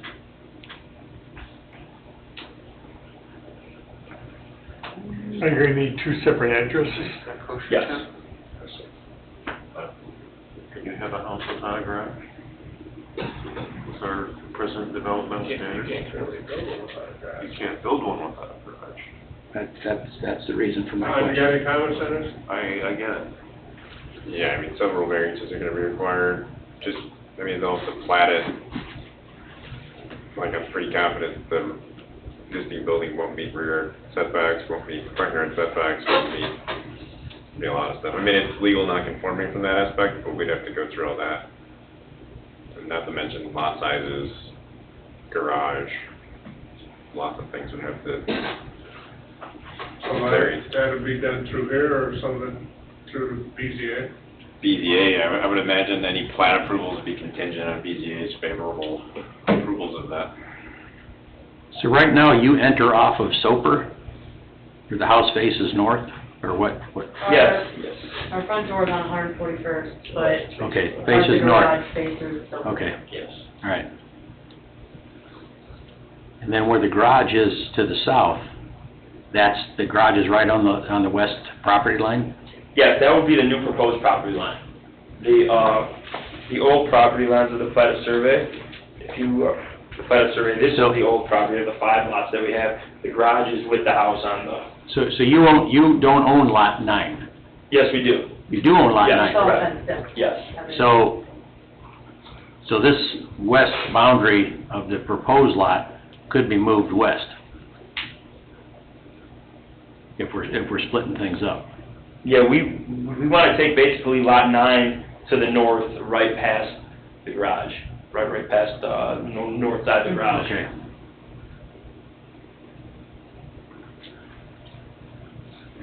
One, two, three, four. So you'll probably throw your house in the middle. So you have 5 lots, 1 Yes. through, 5 lots, 1 through 4, and 9? Yes. Okay, all right, I got it. And what do you plan to do with the existing house? We plan to rent it out. Do you ever plan on putting a garage or anything in there? In the future, if all the money works out, put a garage to the west of it, Thing you gotta remember there is that there's 8,000 square feet. You gotta look at coverage too, so that is a problem for adding the garage in the future because of, coverage rates. Now, like they were saying, do we need a garage? Is that needed right away if we do this? Compared to like a carport for it, at least, For the new house? Existing. the existing one. Do we need a garage? No. Oh, Oh, okay. Do you, Tim? You can't build a new house without a garage. Right. No, the new house would have a garage. Right, yeah, it's a slippery slope, I guess. Technically, you're supposed to have a garage with every new home built. Some, there are houses in town without a garage. And technically, you're into a development situation, which I'm not sure pulling a garage out of that is the best point. It's a good question. Legal? Currently, there is a garage with it, but Right, and then by subdividing, creating a non-conforming. you're creating a non-conforming condition. I mean, you're creating a lot of non-conformity. I mean, it would be agreed, yeah, it has to be all part of this, Variance. this approval. Too much subdivision. Variance approval / yeah, I mean. It's not gonna be easy. Yeah, it's all this in there. But that's why we're coming to you guys to see if we can even get it started or even get it going in the first place. Well, I don't think it's a bad idea, but creating a non-conforming situation is what we have too many of already. Yes, sir. That's kind of going backwards. Because as it is right now, if you're gonna be in lot 2, that's where your garage is. Right. And that's where you're actually parking. So where they're gonna park, where your house is, your current house now. Where the current house is now, there would still be a gate right on the north side of that Lot 2 line, and there is still a fence right there where they pull cars in front, right in front of there. You don't have a picture of where your new house, wait a minute. Wait. You don't have a picture where your new house would be on the lot, do you? No, but we would basically center it in the middle of Lot 2, kind of favor the south end. But drop a new house somewhere in there. We just haven't gotten that far to put the looks of the new house up yet. We want to see if it's even possible that we could re-subdivide. So your new house would be in the center of lot 3? Lot 2. The center of lot 2? Yeah, the new Lot 2. So you want to build a house on just lot 2? Yes, correct. Wow. You have to scroll down about it, because there's Yeah, multiple lots. the first picture is old, the last picture is a concept, is the finished product. Scroll down, you'll see lot 1 and then lot 2, you don't see the other lots.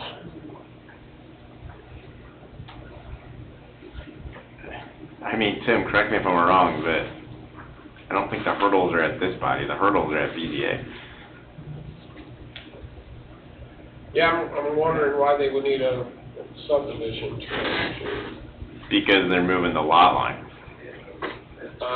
just for the garages. Well, no, they're creating. They're splitting the property they're north splitting and south. all the existing parcels up, so it's gonna need to be re-subdivided. Oh, now I'm getting it Yeah. now, okay. So I mean, from this I thought they were side, leaving the L when they were saying lot No. 2 and 1 and 3 and then. I thought originally too, and they're legal on the I record. understand now, okay. Yeah. I get it now, I thought they were just leaving the house on that separate, that first lot, and then separating 4, 3, 2, and 9 from it, but I see what you're saying. How much trouble is it to move the old garage? Yeah. Yeah. Put out some rollers, jack it up, roll it over. Well, it's easier than you think it is. Yeah. Really? Really? You get a crane out there? No. You can do it. What would the town rather have, 2 non-conforming lots that are around 9,000, or 1 conforming and 1 non-conforming smaller lot? If you're going for non-conformity, do you just make them equal? Go 50-50 in the lots. Yeah. I mean, that gives you equal lot coverage. At the end of the day, I mean, there's a lot of empty space there to utilize, so I don't see it being, I mean, if you have plenty of room to provide a garage for the first house in the future, you know what I mean? It's not like, Yeah, I guess just the setbacks, I mean, it would be nice to know the footprint of the new home that you propose to put on there. Okay. I mean, 'cause that would kind of, Show more. like Don is saying, it Let's makes a put lot a of two-story with sense. a basement, Right. so, and then maybe. Right, but I could fit a two-story with a basement there just fine, or not. Right. Kind of gotta be able to look and visually see what it shows. We'll just see what your setbacks are, your lot coverage, and all of that, you know, it's hard to assume. I mean, you need to have at least a footprint or something of what, even if you just say, you know, I could fit it in a 50 by 50 or whatever, you know what I mean? Just if you had some kind of basic idea so we know what we have for setbacks and lot coverage and so on and so forth. So, that would be really helpful, just to see, so we can look at it and evaluate Don's question, because without that, it's impossible to answer, you know, the answer, so. So, Don, you're saying we'd have 2 lots, at how much square footage? I mean, the total between the two is what, is 19 and change? Okay, so you'd just be under. Right. So you'd be This is just under. existing non-conforming kind of arrangement, so. Right. But you want to go to BZA with minimum request also. Right, yes, sir. That's what I'm saying. I mean, they're better off probably going to BZA and asking how they feel about this. Because if they're not good with that, then this body's not gonna proceed. BZA can't do that. Can't do what? Well, Don's suggesting an advisory commentary from BZA. Well, then staff in some respects, but At the staff level. yeah. Yeah, once we have, like I said, once we have a footprint, then we can evaluate and see what, Okay, so that'll be, basically our next steps, get a little footprint, what your new, show what we want. correct. A big footprint. If you have a house in mind, or you have something close. Yes, sir. What dimensions, like how far, property lines and all that stuff? Right, and show where we would put it at, how far Yeah. from the south. And Tim, they would bring future drawings to you? Yeah. Jeff, me, Yeah. somebody. I'll eventually get them. Yeah, just if you bring them to the building department so we can kind of look at it. Like I said, we can talk about it, show me what you got in mind, and then we could see what you have to work with, and then I could give them a better recommendation, knowing which way you want to face it, which side yard, front yard. You have a corner lot, so you're gonna have, obviously, a variance off of 141st probably. Right. Okay. So, I mean, looking at the property to the west of it and seeing how that, you know, I mean, seeing what you have there, so. Right, yes, sir. That would be, we can look at all that and see what, And then go from there. how it works, yeah. Perfect. Awesome. I have no objections to what you have so far, but Tim has to work through the rest of that. Awesome. Well, thank you guys very much. Greatly appreciate your time. And then we'll be in contact then. All right, thank you. Thank you, guys. Number 3, Neil Poplar, concept plan for one lot subdivision, owner petition, Neil Poplar, 9204, West 143rd, in Cedar Lake, Indiana, identity of 9212 West 143rd Place, Cedar Lake, Indiana, petition requesting a one lot subdivision. Hi, Neil. Oh, there he is.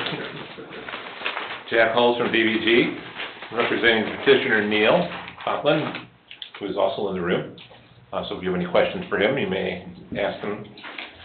So what we are looking to do is take this parcel, which is a separate tax ID number parcel on the GIS. You can see that. It's an unrecorded area. It's an undeveloped parcel.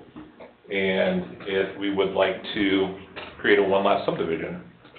We are 0.94 acres, or 41,000 square feet roughly. So it conforms to the zoning code as far as the size is concerned. We want to just build a single structure on this property. We've talked with the Public Works about getting sanitary sewer to this site. It's in an area where there's not water main available, so it'll be on a well. We're seeking we talked about the standard waivers that are granted for one-lot subdivisions. mainly the requirements for detention, requirements for sidewalk. You know, parcels, none of the parcels in this area have sidewalks. So that's really what we're looking to do. We'd like to present back again in front of you, and because your process requires a conceptual meeting, and then a primary plat, and then a final plat. So what we'd like to do is be back in September for the primary plat hearing, and then be here in October for the final, and then Neil would like to pull a building permit. So that's the ultimate goal. What did you guys decide on for the sewer? So the parcel immediately to the east has actually ownership all the way up to 142nd Place. And they actually have a long service line that runs through there.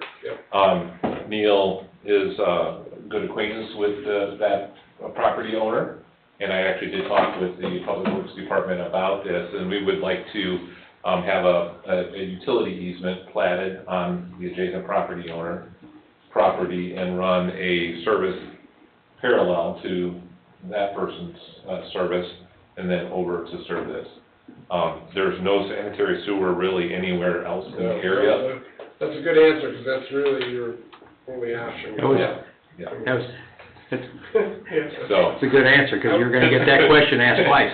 Yeah, exactly. So, one of the very first questions we asked too is, when we talked about. Where they ran theirs out, it kind of, it messed that property up in the future anyway, so, I mean, it doesn't hurt anything, but that does help you tremendously. Yeah, so we'll, and I actually was talking to, I believe, Ryan, and we said, hey, we'll get that easement, it'll be here in front of you as far as part of the primary and final plat application, so you can see that that's in process.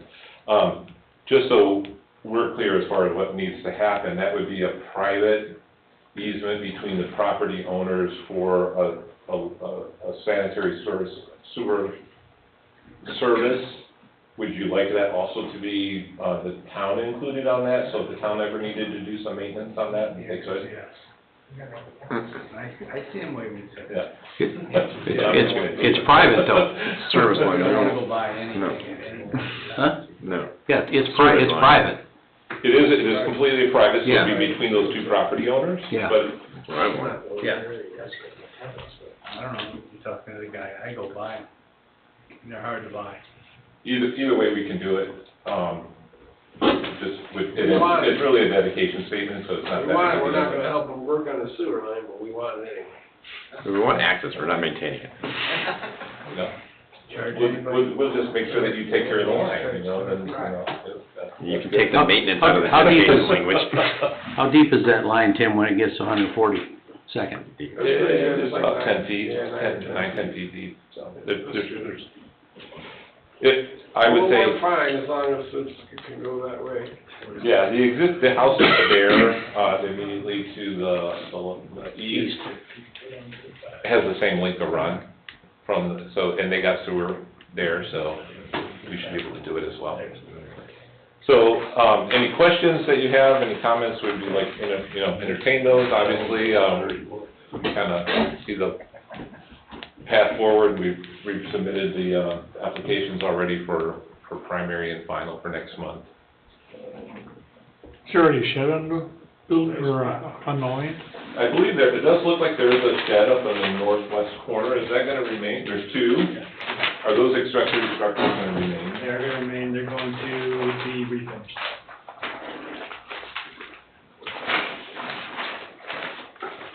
Looks like it has some nice trees on the property too, so I don't think he's gonna wanna take that nose down, kinda keep that nice though.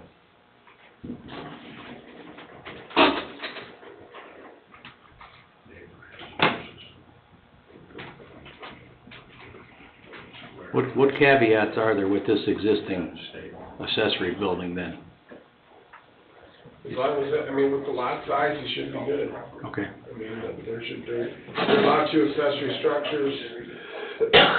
This total square footage for that lot should be, fine. More than enough. Yeah, more than enough, so. No problem. But you're gonna run the sewer line right down the side of the property, or? There's a sewer, so the sewer is up on the north side in 142nd Place. And so we'll run a long lateral private sewer service down, what is it? It's Harold? Yeah, so Harold owns, I think, those as well. This one? Yeah, so it'll come down, lot 1 of Oakdale subdivision. So there's a fence line there. There already is a lateral in there. We'll put another one and then turn and come into this property. Is the sewer on the north side, or is the sewer on the north side or south side of 141st? South side. That's good. 142nd, sorry. It's on the north side. It's on the north side? Yeah. It's on the south side of 142nd. That's what you asked. Our topo shows it on the north line. The private sewer line? Oh, not the private sewer line. main. Oh, the main, okay, sorry. The main is on the north side. Yeah. There is a lateral connection that runs Mhm. due south. Yep. Yeah. So you're gonna have to get to the road to make that? The 10-foot deep sewer? You're gonna have to cut the road open. More than likely, yeah. That'll be fun. Details. You know. That's why they make asphalt patches. Yep.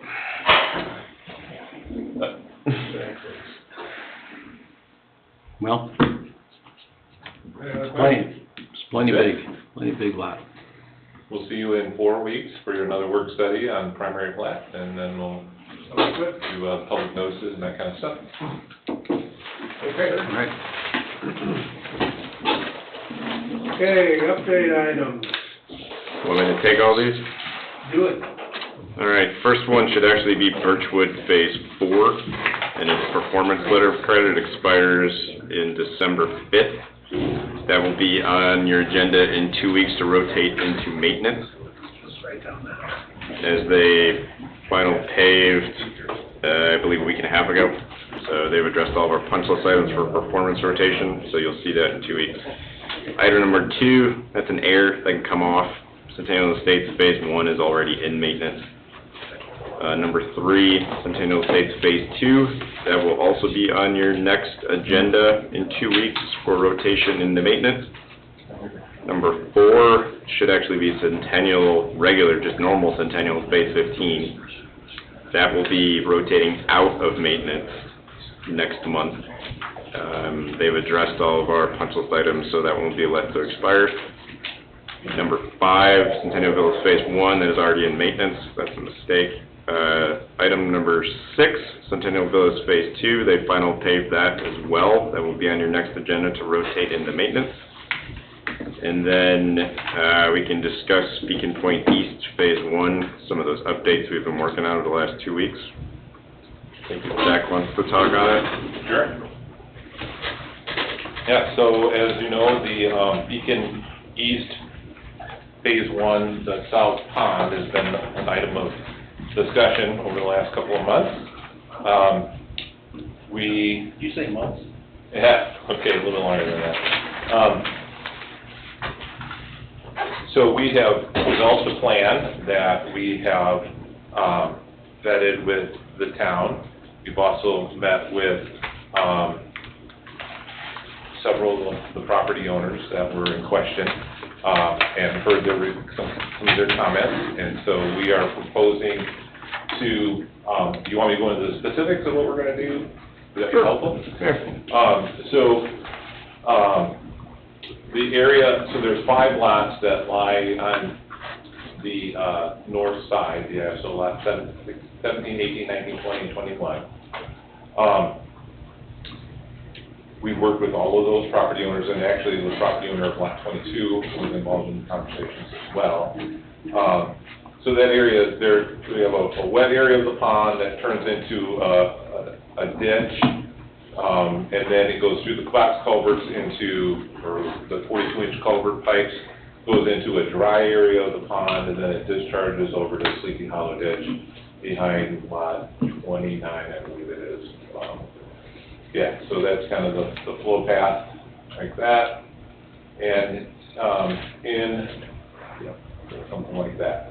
So, in the area behind lots, those 5 lots, that ditch area, the side slopes down into that ditch are pretty steep. They're 3-to-1, which is your, the steepest that you allow. And that's become a bit of a maintenance concern, and there was a desire to see some of that area be more open water, meaning connected to the open water area of the pond, so that it could maybe get a little bit more pressure water, stay a little bit nicer instead of having it be stagnated with cattails. So what we're proposing to do is behind lots 17, 18, and 19, so these first 3 lots, the area across is a little bit wider. So we're proposing to change the side slope in that area from 5-to-1 to 3, from 3-to-1 to 5-to-1, so much easier, gentler slope. We'd go down into an area of open water, and you can kind of see the area that looks kind of more green. It's kind of, this picture's not super great, but there's an area, there's a clear area where the bank is, and then it kind of flattens out. We're going to take that area where it's flattened out and dig it down 6 feet deep, so we'll have open water there. We're also going to expand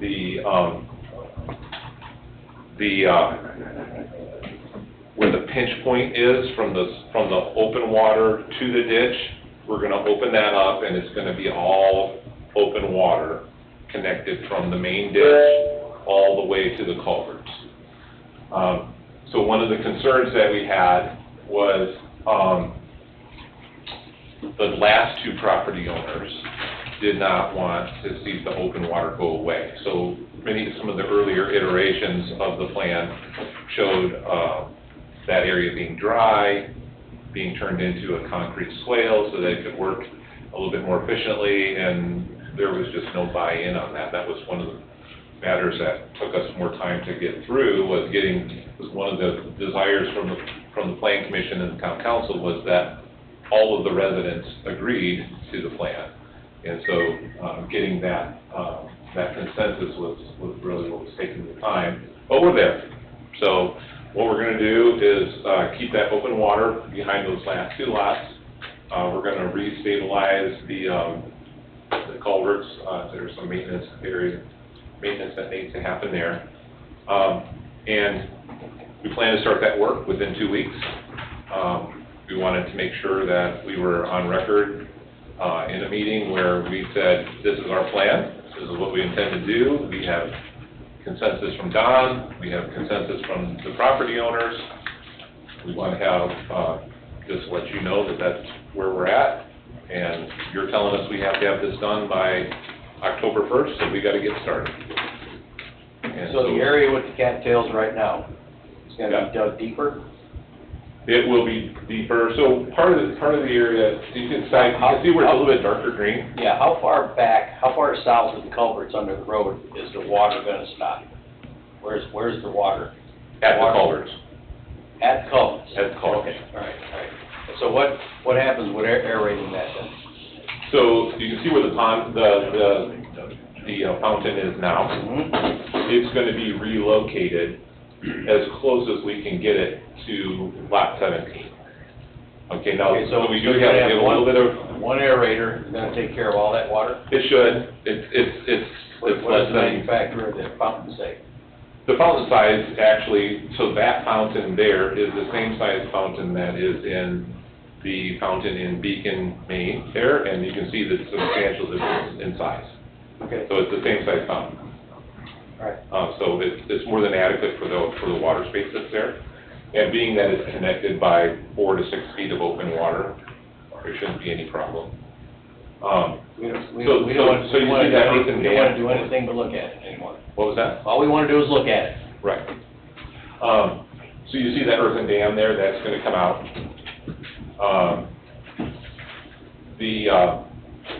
The placement of the fountain is going to be constrained by a couple of things. There's a length of cord that those fountains have, and the power source is up front by the sign.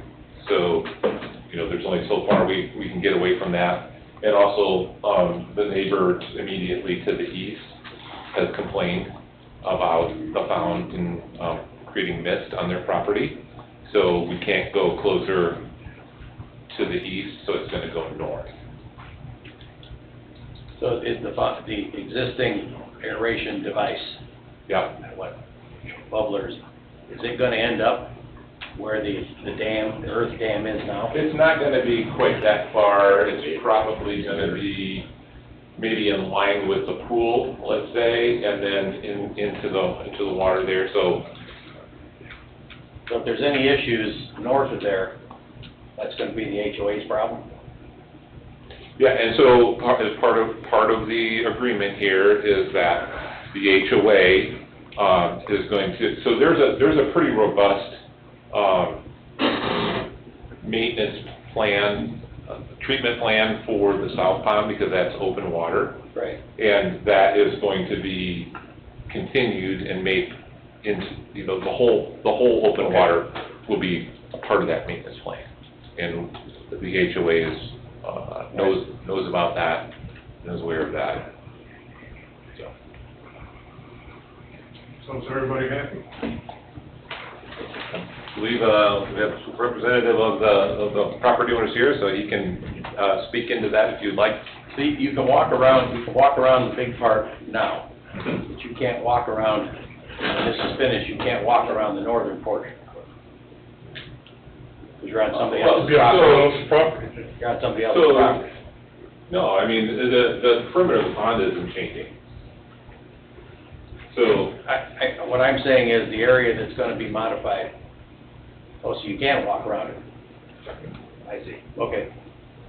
Yes, that's property lines, right, Don? Those are property lines. Oh, property lines, okay, I got it. I mean, if Thank it's you. sloped, I don't think anybody would want to walk on And it. if I'm over there with a fishing pole, I don't want to get in an argument. yeah, exactly, no, you'll. Well, it's an outlaw owned by the Take a HOA. fishing pole out there.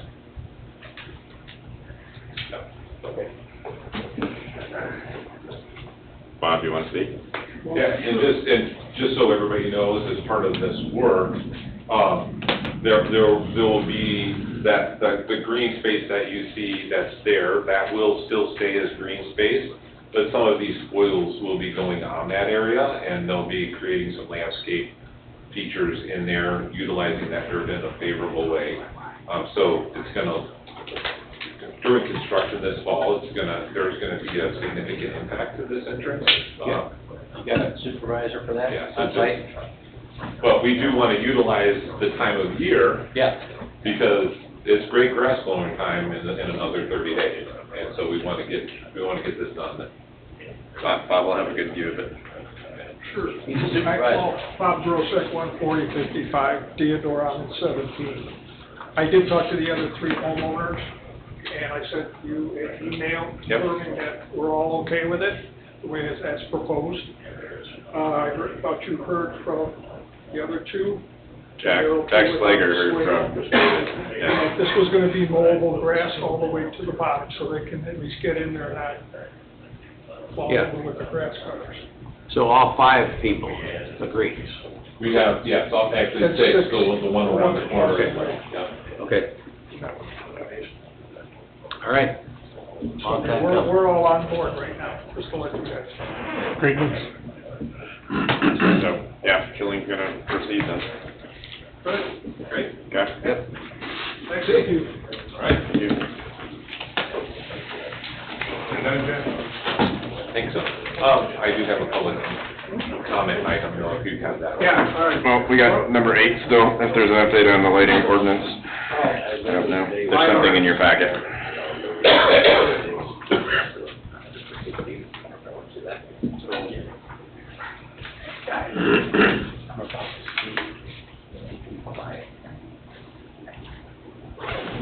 The one-off voice will behave for 30 seconds. Number 8 is the lighting regulations and enforcement.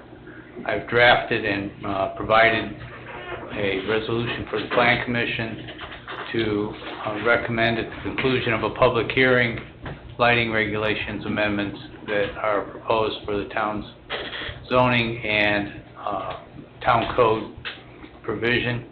Those lighting regulation amendments are for enforcement and validate and continue the existing lighting regulations themselves, but expands the enforcement into a designated employee or official of the town designated by the town manager or town council. So my understanding of the objective for the amendment was greater enforcement and ability of staff, broader staff, not a specific staff person who can't enforce the town zoning ordinance. As you know, my opinion has been for a long time, into the last ordinance forever, that you do have the authority, there is the authority broadly to enforce the zoning ordinance. I'll give you an example. The gas station down the street here, the retired gas station, what was her name, Julie Sadler? Yes. You enforce the zoning ordinance against that person, that individual, and that property. You didn't need another ordinance to have the right to enforce the existing ordinance, but that's what I did here to highlight it's important, it's a priority, and as I understood it, it was the objective of beefing up enforcement regulations of lighting standards. Now, I've advertised the public hearing for 2 weeks from tonight, so I'll get the proofs over to Jeff. That should be an agenda item. I did that so that I kept it moving. If you're not ready, you get it, you have questions, concerns. By the way, you should have the ordinance. And Jeff, I thought I sent that to you, but if I didn't, tell me and I will. We've got that It's in the packet. resolution and ordinance in the packet. Oh, okay, there you go. So you have what I drafted. Any questions, concerns, adjustments, amendments, wishes, hopes, whatever, let me know. I have a question right now. This says, the invented cumulative total of 50% or more luminaires. I don't remember. That's in ordinance 1402. I took it verbatim from... So if somebody's changing fixtures one at a time over a 2 or 3 year period, and they're not in, the fixtures aren't in compliance, the assumption is that they're going to be existing non-conforming. That's how the ordinance reads. I did not change standards. I did not think the directions included amendment of specs or It only takes details. It only takes one fixture to really cause a problem. That's why I'm, right, Tim? One fixture. Again, I didn't change anything in terms of specs. If you need them, want them, seek them to be changed, we can.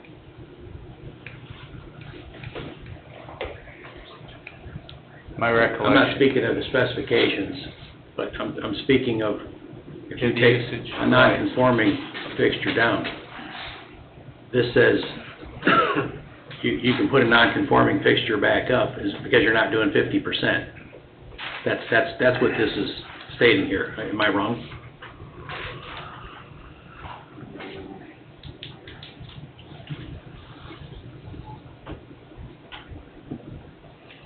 I mean, if you have one flood lamp that is there existing, and you change it, that's more than 50%.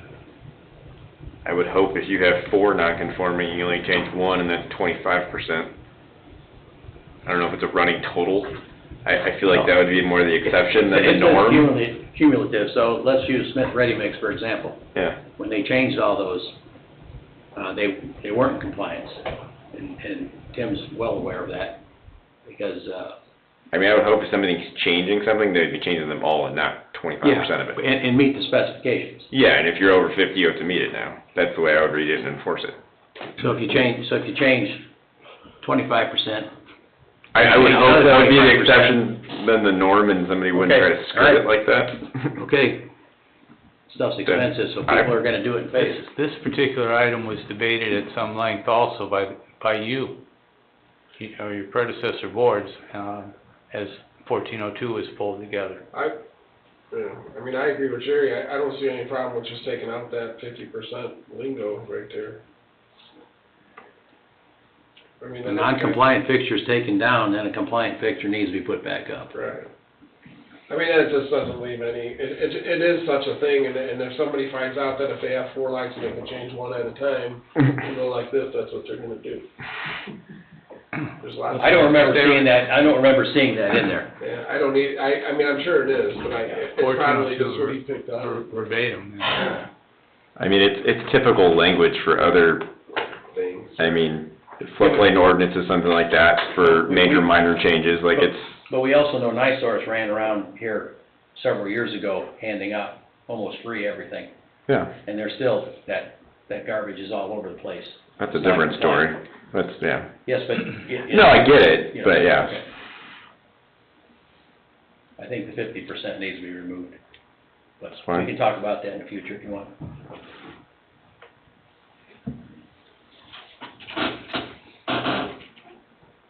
Okay? If you have any, Comment? if there are any other comments about the lighting regs, please let me know. Jerry, I'll talk to you about the 50%. Okay. Good evening, ladies and gentlemen. Terry Broaders, 14513 Morris. A couple of things I wanted to put on record tonight, make sure that everybody's aware of actually what's going on.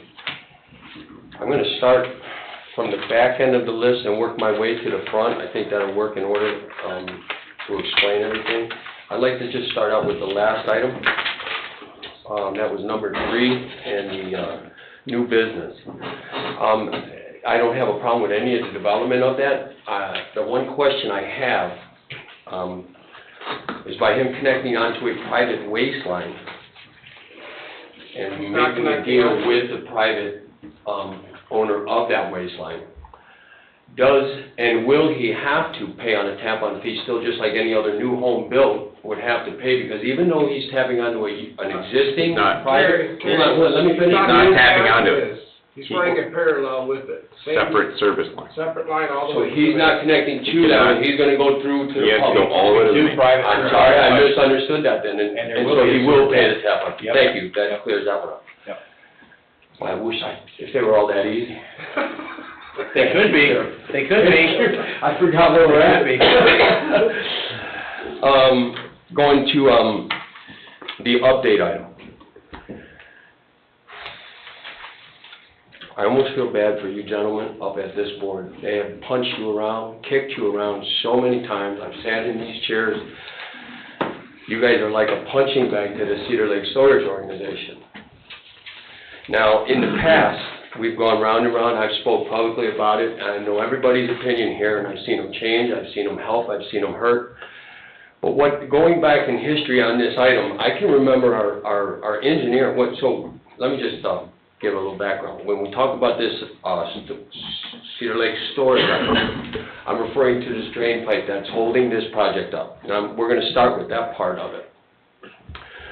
I can remember a time when they first brought that drain pipe up, because it was never an issue ever until the spring of this year. All of a sudden there was a drain pipe, and I'm going to go back to the Zoom. I'm going to try to track it down. I'm hoping you can help me out. I remember you making a comment, almost like you were unaware of that drain pipe in the original reviews.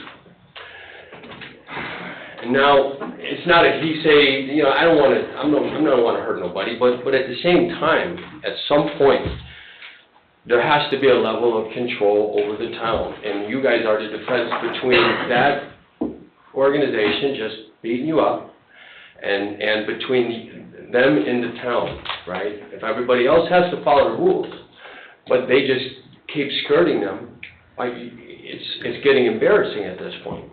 I remember our attorney at one point said, there was a long time back, a couple years back, we discussed another item, and we talked about erring on the side of caution, because once you give a variance, or once you give the permission to do something, you can't take it back. Well, we're in a different situation here, because you gave him a temporary condition, right? And he has not met that condition, not once. Now, as I've gone past that property multiple times, there's plenty of vacant pavement space available right now as we speak. Seems real simple, move the stuff off the gravel to the open pavement space, and then he no longer has anything on the gravel, which now he's in compliance, and we don't have to worry about violations. We just don't allow him to park back on the gravel come fall. It's not hard, it's just, do you want to enforce the rules? Do you want to make sure that everybody follows the rules? That's what it really comes down to. And every excuse under the sun, but you do realize we're in August. You know what the next excuse is, right? Which is it, Jerry? Asphalt plants are. Thank you. And I'll put money right here tonight that will happen. And it's unfortunate, because it's almost like they're poking you guys in the eye. From my vantage point, it is definitely you guys being poked in the eye like rag towels. And it's sad, because I really thought you had a grip on it when you set that last one on the 21st of June. I really thought, or was it the 15th of June, I'm sorry. I really thought that was gonna be okay, but we got a chance here. But boy, we're already going on the 15th of August, and the plants are gonna be closing shortly. It's frustrating to sit on my side with all the other people who get denied, and all the other people who get shut down, and all the other people who turn away and walk away because they don't think they stand a chance. All you gotta do is know somebody, and the door just keeps cracking open, and it's just sad. I don't know what they've done for the town, or who they know, or what, but I just know for a fact I would have never been granted any of this. And I certainly would have never been granted another extension over and over and over again. So all I'm asking is, God, do your jobs. You know, at some point, you guys do have the ammunition that in that contract, when you guys got that $13,000 added to the bond, that was to help move stuff around and get the work done. And then what did they tell you? We can't go on the property and move anything. Whoa, right in the eye, right? And then this whole pipe thing. I mean, that one, I know, John, I only have so much time, and I still have one more item I want to talk about. I do apologize. But again, that whole parking lot has sheet flow back to the water that catches everything. So a lot of this seems to be malarkey in my eyes. And go to my notes, John, so I can speed it up for you, sir. I'm sorry. That's two. So now we go back to the second item on the list. No? Yeah, second item on the list on the agenda item, the Store Safe project. And again, I am not against it whatsoever. I think it would bring tax dollars. I think it would clean up that lot. I think a lot of great things could come about from it. But again, I'm hearing tonight that there's going to be agreement made behind closed doors between the lawyers, no hearings, no public engagement. So that these variances that are going to be discussed behind closed doors with lawyers are going to be coming in agreement, and to change the variances, change whatever rules need to be done, and there's going to be no hearing, no public weigh-in. It seems to me that you have the rules in place. Somebody said it tonight in this room. We have the rules in place. And so it seems odd that you want to keep changing them for whatever reason, and whoever knows who. It just seems odd that if you have them, and you wrote them, and you paid a lawyer to verify them, and you got them documented, we very rarely follow them. Now, if we do enter in a 15-year contract, right, to build 6 buildings or 5 buildings and not pave a single part of the back asphalt, what if he builds that front building and nowhere in the contract says he has to build another one?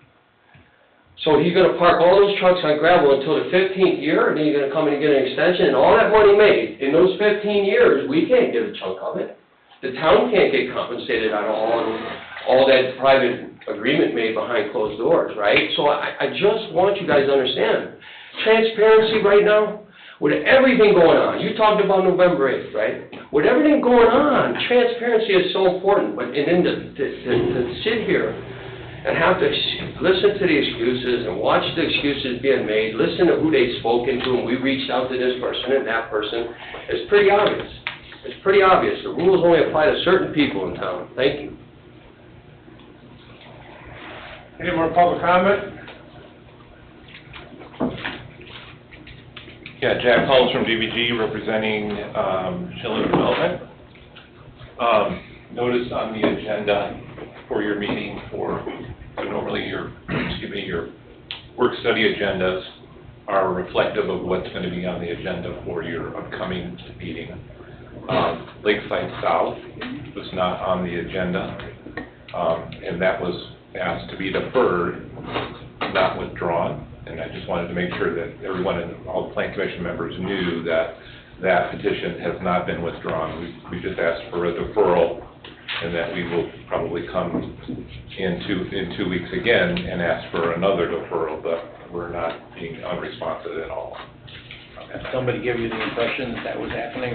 It's just No, not- but it's just not on here. normally it's on the agenda, and we can kind of get it as an update item. It was not that way, and I just wanted to make sure that it does appear on the Plan Commission agenda in 2 weeks, and that we can ask for another deferral, because we do not want, we have not asked for it to be tabled, and we have not asked for it to be withdrawn. No, I've never asked for it. Okay, Okay? okay. Yep. So, yeah, I'll defer to legal counsel before I speak on the other matters. Any other public comment? John, I have a comment, if you don't mind, Okay. before you close it.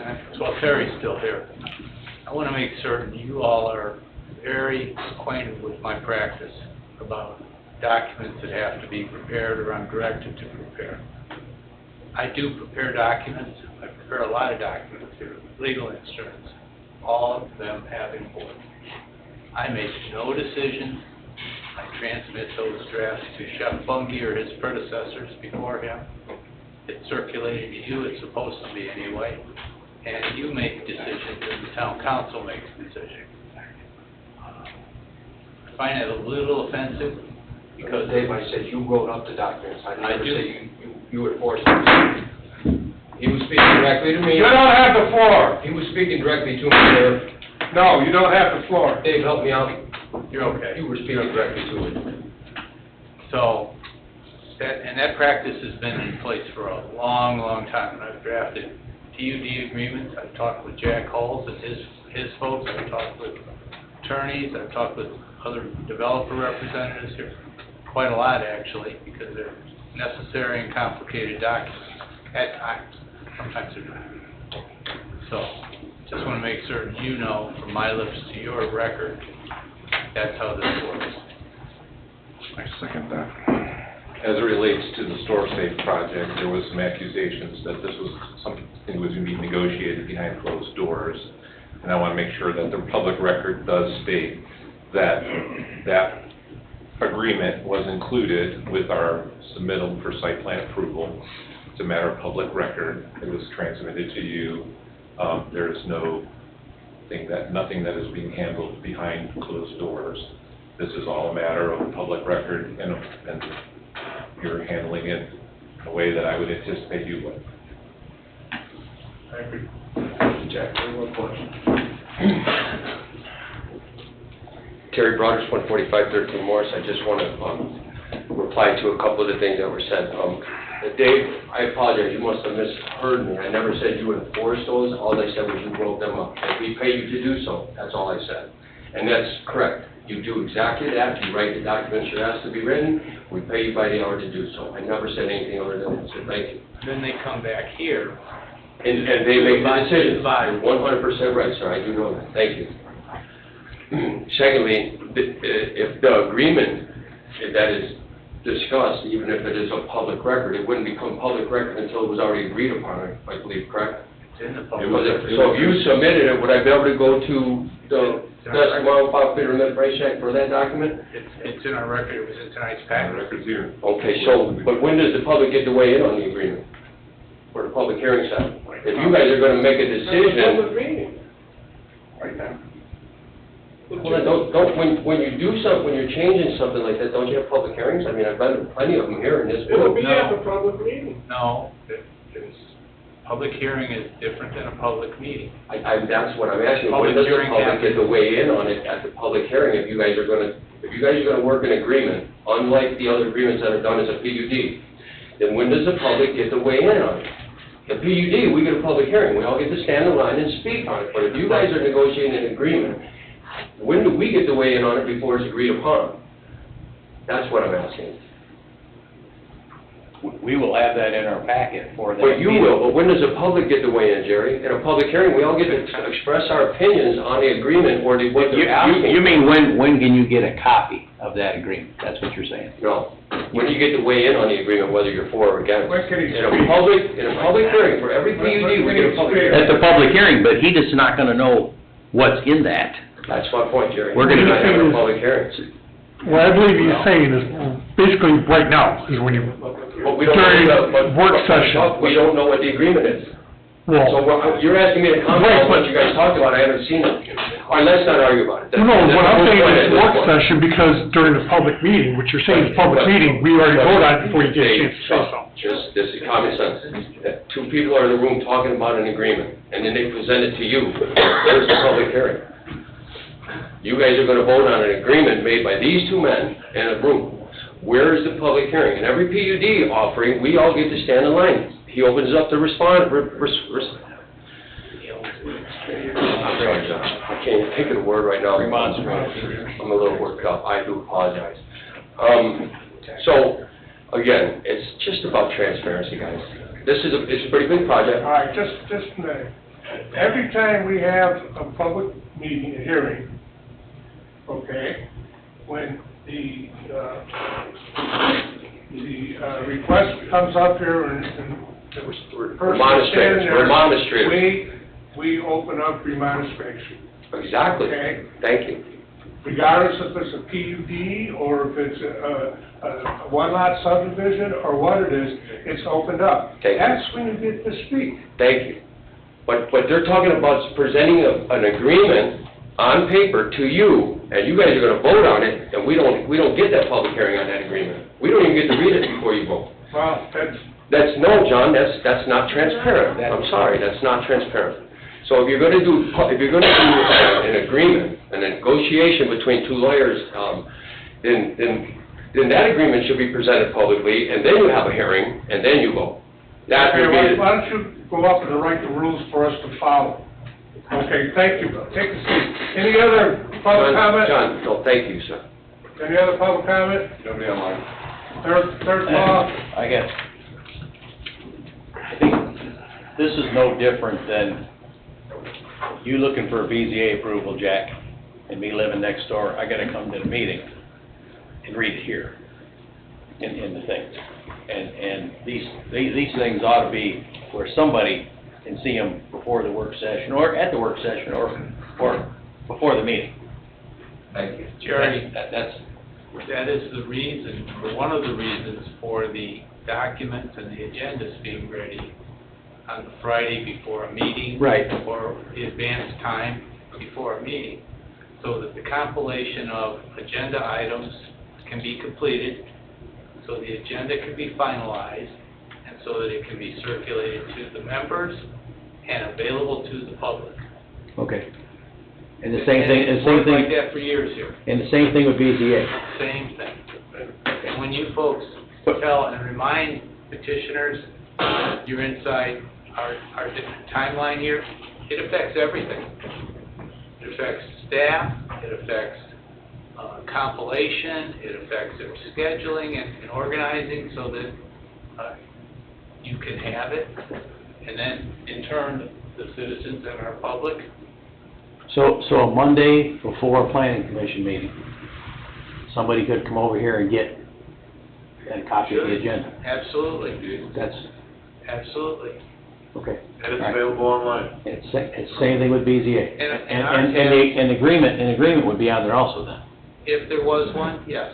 If there was a document that called development agreement, it would be. Just too many times BZA, the neighbor, doesn't know exactly what's gonna happen, they just get a notice. And then they're reading it in here. BZA is a special. That agreement that we talked about today was in They're your just packet. noticed Right. that there's a public hearing, it's their responsibility To track it come down. and get them, the But petition and do it. right, but when somebody asks, like Terry's kinda asking, that's why I said, the Monday before a meeting, he can come in here and get that. That's my point. It's all available, that's why, Things start coming apart when we deviate from those standards, those disciplines. We have to really stand, it's for everybody's sake, not just yours, but petitioners and stakeholders alike. Yeah, I just wanna make sure there's a direct route. Well, and there's another aspect to that, since we're just having a free talk. You know, some of the things that get talked about are important enough to know in advance that additional time is needed. Every time, and this is just me sitting here in the corner trying to mind my own business, but every time I hear about us coming in 2 weeks earlier for a concept, I'm thinking, well, this is right, or incomplete, rushed, out of schedule, out of sequence. This is right for that.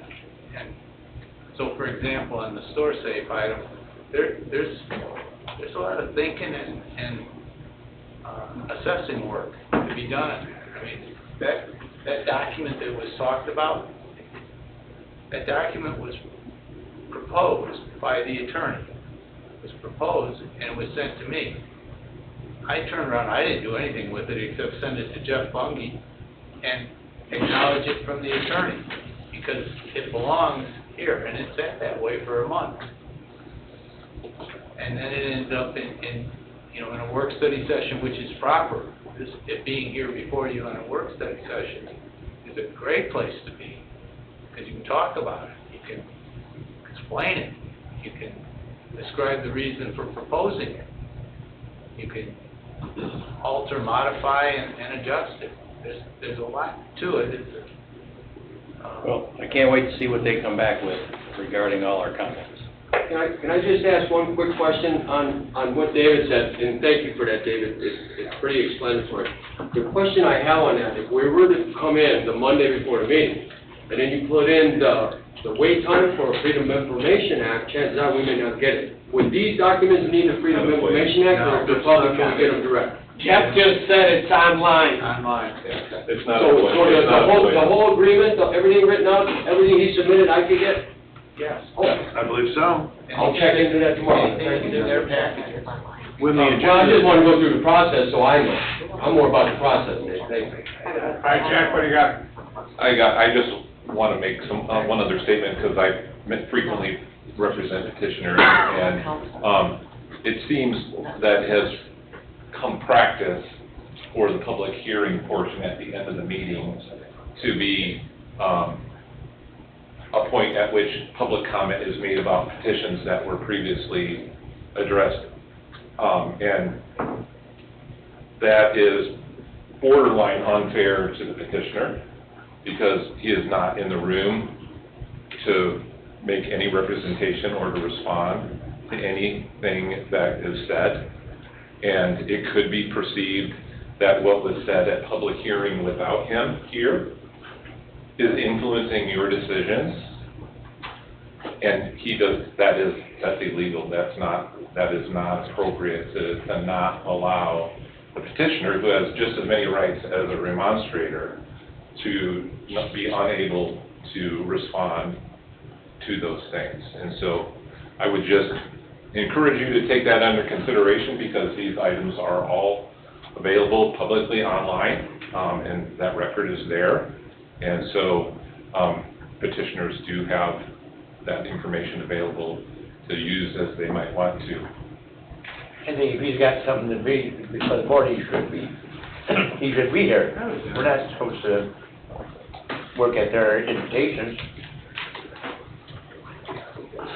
Okay, public comment is closed. Next meeting is August 20.